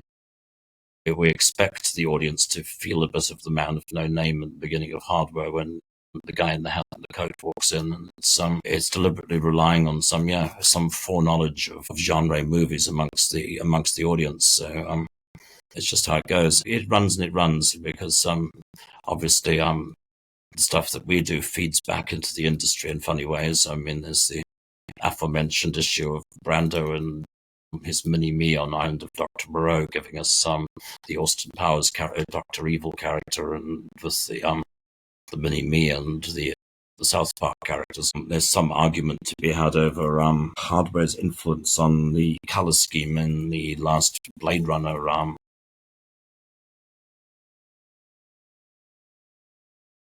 Absolutely. Most strikingly, the one that amuses me the most is actually Signs, the M. Night Shyamalan movie. Because the tail end of Signs, from the point that suddenly the alien discovers its one weakness is, oh no, water. It then falls on the ground. Then the character gets the baseball bat and starts beating the alien. Then the baseball bat breaks. Then there's a pan over the floor showing the broken glass and the broken baseball bat, and we hear the radio announcer's voice at the soundtrack saying the alien invasion is over. It's kind of shot for shot Hardware, just for a little bit of time, which amused me, given that I've also got a crop circling story, bringing it full circle to Corn. A perfect full circle back to Corn. I love your shot of the robot in the shower, because it's almost Iconic. jarring, because it is iconic, but it's almost jarring viewing it because you spend so much of the movie in these darker tones, and then all of a sudden everything's flooded with bright light and an all white shower, and the contrast is just fantastic. I love that scene. It's fantastic that it ends that way, and you actually get to see the robot, and you realize how actually good it looks, because you can't really see it a lot throughout the film. Hardware, a testament to what Richard was saying, it is a classic, one of the originators of a dystopian robot type of film. Moving on to Dust Devil being this incredible culmination of so many different things coming together and giving the viewer one of the most unique experiences I think you can get on film. So many things working all together in Dust Devil, so many different concepts, and it feels like a lot of different genres. It's unfair of us. We're a horror oriented podcast, and you definitely can't put Richard, specifically any of his films, strictly into horror, but it does step into the doorway. So yeah, it's definitely, we like to cover an it. aesthetic that we love there. Yes, absolutely. I mean, Hardware influenced me a lot in the 90s. When I first saw it, the imagery of that film just stuck out, and I can't remember what year it was. I wrote this script called Pythias. It's about a generational starship that is going to the Kepler star system, and on board there's a robot, and the ship leaves Earth in 2047, and it shows back up again, and in like almost the year 3000. History has rewritten itself, and the Sidonian Marines are out on the Pluto on this mining camp where this big ship just comes on their radar, and they're like, they have no clue what it is. And they end up boarding Pythias, and everyone's dead. And it's this, while everybody's in cryostasis, was manning the ship. And it runs amok. And that was, it was hardware, is what it was. And everybody that read the script is like, this is different. And I'm like, it's actually not, but thank you, you know. So I'm like, if you've ever seen Hardware, that's the robot from Hardware, really, is what it was. Shades of Voyager from Star Trek. Yeah, I just hope that that's not the case with Planet Earth, from the point of view that it's quite clear that AI dreams and AI can also go insane.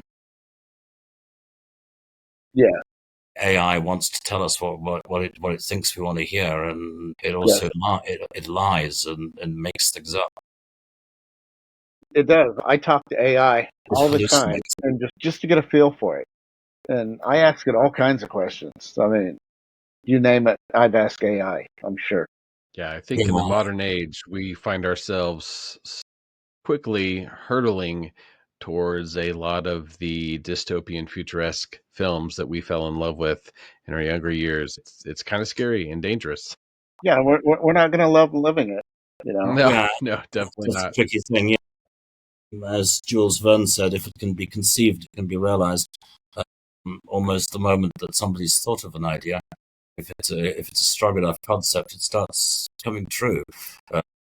Whether we're predicting those things or whether we're making them happen, I don't know. But there's enough people working for DARPA and things who are trying to realize the worlds of Terminator and things in real life that they seem fairly happy to push us towards Skynet.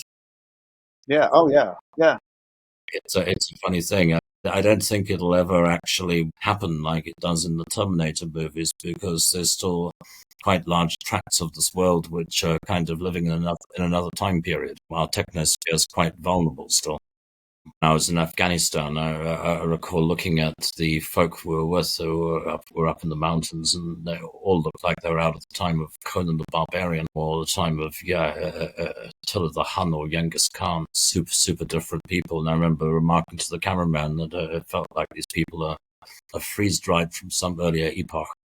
I remember Mr. Horn, the cameraman, saying, "No, man, these are people from the future. These are the guys that are going to be running the world when our technology breaks down." So, yeah, whether it'll end up run by Skynet, or whether the lean and hungry barbarians at the gates will take down Skynet first, I don't know. Yeah. Yeah, and I know a few filmmakers right now that they use AI to write all their scripts. That's eerie. I hope they're not producing anything good. Yeah, I put in a concept for a film into AI to see what it would come up with, and it lacked humanity. It lacked a voice. I'm reading the script, and it's like I wouldn't write this. There was nothing interesting in it. It was all flat. It was told a basic story. There was nothing to it. Nothing original. Like I said, it had no voice, had no humanity. There was no compassion in it. It was. Yeah, so far I'm not convinced. So far I haven't read anything that I've liked. I remain to be convinced, but at the moment I don't think it can imitate us well enough to to actually be able to pass itself off as human. But it's learning fast. It is. Just it's time. Absolutely. I want to urge our listeners and viewers to check out Hardware, check out Dust Devil, which check out Color Out of Space. These films are all available either on streaming or to buy physical. I'm still a collector at heart, so I still love physical media, and I think it's important to continue to support the filmmakers you love and enjoy. Go out and purchase a physical copy of it, or at least purchase it digitally, so you're somehow funding a little bit. Streaming's great, and we love it, but they're not really paying the filmmakers any money, or at least any decent amount. Richard has a wonderful way of using pacing and understanding the quiet moments. His films definitely are not, it's not a Michael Bay movie. We're not just throwing a bunch of explosions, robots, and CGI at you. We're spending time with characters. We're telling a story. We're understanding that it takes time and breathe and take steps and enjoy the story and living in the world that's being created. We also spent a lot of time talking about his documentary stuff. So Secret Glory, which is the Otto Rahn first one that he made. White Darkness, which is one based on Haitian voodoo, is really excellent as well. The last one, The Other World, is also a little bit of a return to the Otto Rahn stuff, and focusing on the castle and Richard's own rendition of some things that he experienced while he was there. And we were just incredibly lucky enough and extremely honored that Richard agreed to be on here. We appreciate and thank you, Richard, so much for the artistry you've given us, the things you've created and put out into the world. Specifically for you, things happen for a reason. I hope that you get a chance to continue to do projects, especially Domateur. I hope we can continue seeing stuff that you make. Messi, yeah. and too kind. And things that inspire you, like Legend of Hillbilly John.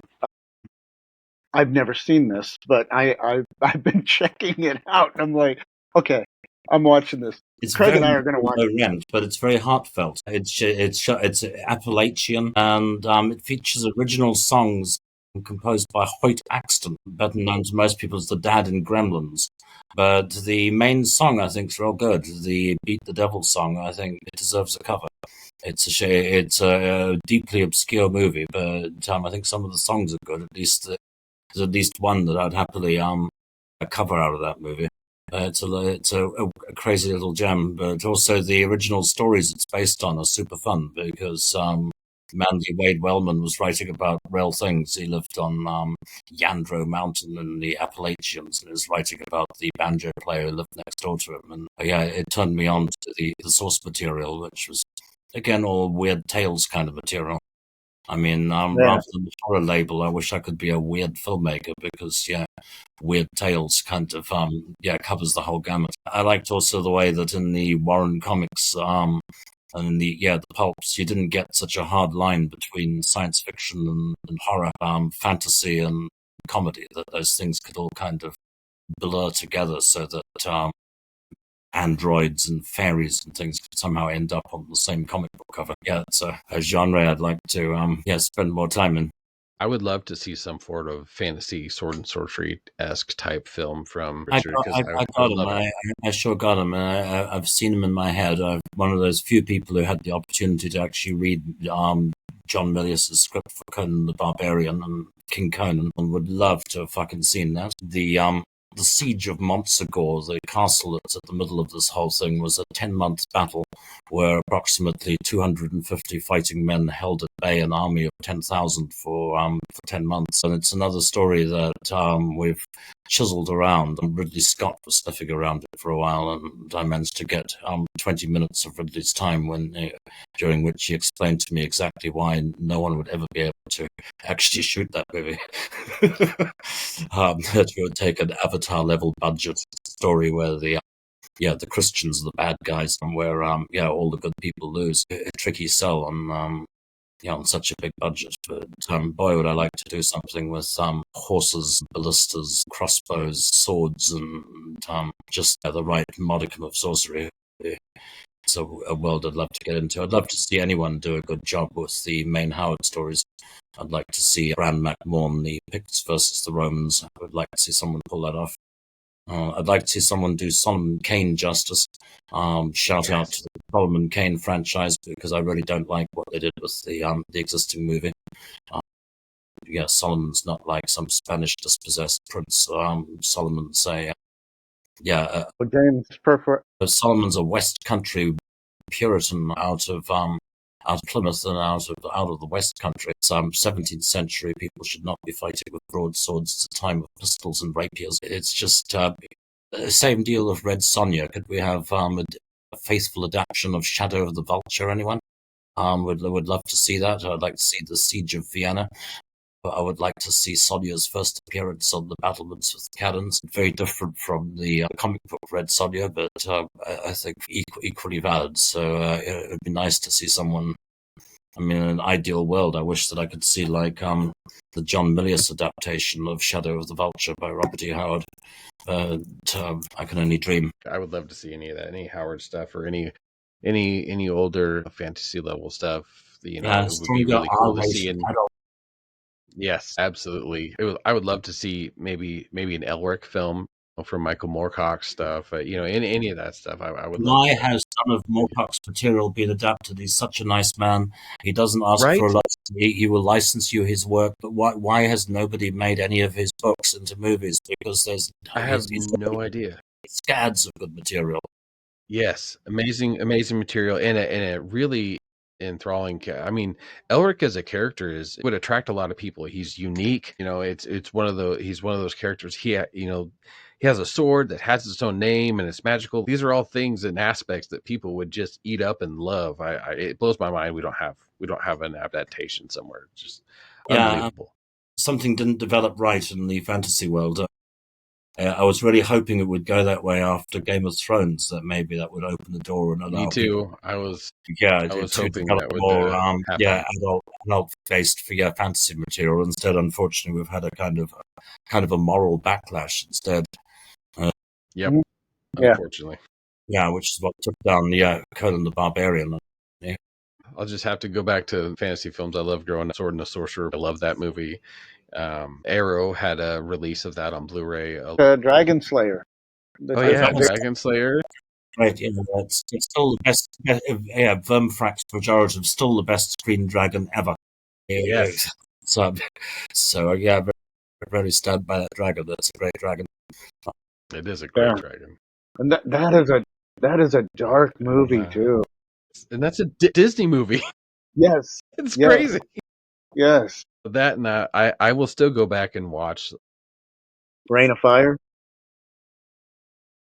I do like that. I will watch anything with dragons because I think dragons are so badass. But Reign of Fire had, you know what? I like that movie. It's impossible not to like it. How can you not like it? Yeah. I mean, you got Gerard Butler and Matthew McConaughey. I mean, and Christian Bale. Bale. Like, if you said those names all together, like in today's world, you wouldn't think you'd get a movie with all three of them in together unless it was like, and dragons. No fucking way. Yeah. No, I don't know, and I'll still go back and revisit Fire and Ice. That was heavily drawn from Frank Frazetta's arts, and I love that animated film. That's classic for me.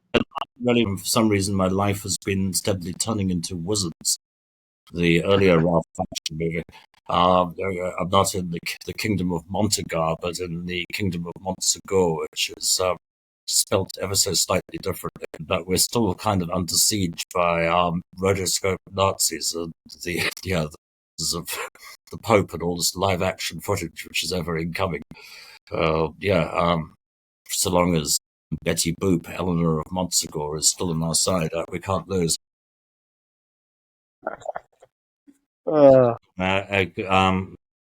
Period stuff is expensive. It is. No one's actually allowed me to go period. Outer Space is the first time I was allowed to have a horse, and it's only there for a few shots. But I've never been given a horse before. And that one ran off. Yeah, I only had it for a couple of days anyway. But trying to get a budget for a fantasy movie, it's a dream. Or a Western. I have an epic script for a Western that my manager almost got $6 million to shoot it, but that fell apart because of the director. Maybe it's a good thing that they don't let me shoot a fantasy movie. I don't know if you guys are familiar with the Psycho Gorman came out a couple of years ago. That director did a remake of Deathstalker that came out this year. I have yet to watch it. but him. Okay. I haven't seen but it. it's a fantasy movie that came out this year, so I'm looking forward to watching it because anything fantasy wise. And there was a new Red Sonja movie that came out here this year too, Yeah, which I haven't seen. that's what got me thinking. Because again, it's why did you do that with it? Right. Yeah, I mean, I've got a great warrior woman, sword and sorcery within me, which I think will end up being a novel because I can't probably do it any other way. But I seriously want to do a swordswoman story. Red Sonja wasn't it? I guess, yeah. Down here, we've got lots of issues of feminism and goddess worship and the matriarchal versus patriarchal forces. I definitely see it as a thing I want to do. I guess it's also coming from the apparition of the White Lady in the castle that I did promise that I would try and tell the story, get her story done eventually. Which is wonderfully engaging in the documentary. I really enjoyed that whole thing in the other world. Very briefly, the book gives several more shades of detail because of time constraints in this world, and the most convincing part really about the Montsegur story is the way that events repeat themselves. There's a kind of a layering of history where the same things keep happening in variant patterns over and over again, which is something I find fairly convincing. In the sort of 40-year history of the castle's glory, there are three different ladies connected to the castle who all have the same name historically in three successive generations. There's not just one of them, there's three of them, and it feels like the apparition of the castle is kind of a fusion or a collage of all three of the historic personages, which is a freaky thing. The three Esclamonds, the aging high priestess, who would have been probably in her 70s at the time of the siege, her niece, the hot-headed Esclamond de Allion, who would have been 38 years old at the time of the siege, and who's meant to have picked up a sword and donned man's armor to defend the place. And the little girl, the 9-year-old Esclamond de Perret, who burns alive on the fire on March 16th, 1244. The dead child, the woman with the sword, the old crone wise woman. There's sort of three aspects, I guess, of the goddess, and it's threefold schema. That would be fantastic. I mean, with Montsegur, it's a physical media. Buy books, buy tapes. Yes. Won't trust the technosphere. We're seeing the ability of powerful vested interests to manipulate cancel culture and basically rewrite history, rewrite Wikipedia entries, and also decide what's available out there. And we're also seeing censorship happening after films have come out. I noticed that they've used AI to take the penis out of the 28 years later movie. There's been a bit of posthumous doctoring of the movie to make it less offensive. So the sequel coming out, they have pants on them. Yeah, they actually did take the guy's dick out of the movie, which is like that's crazy.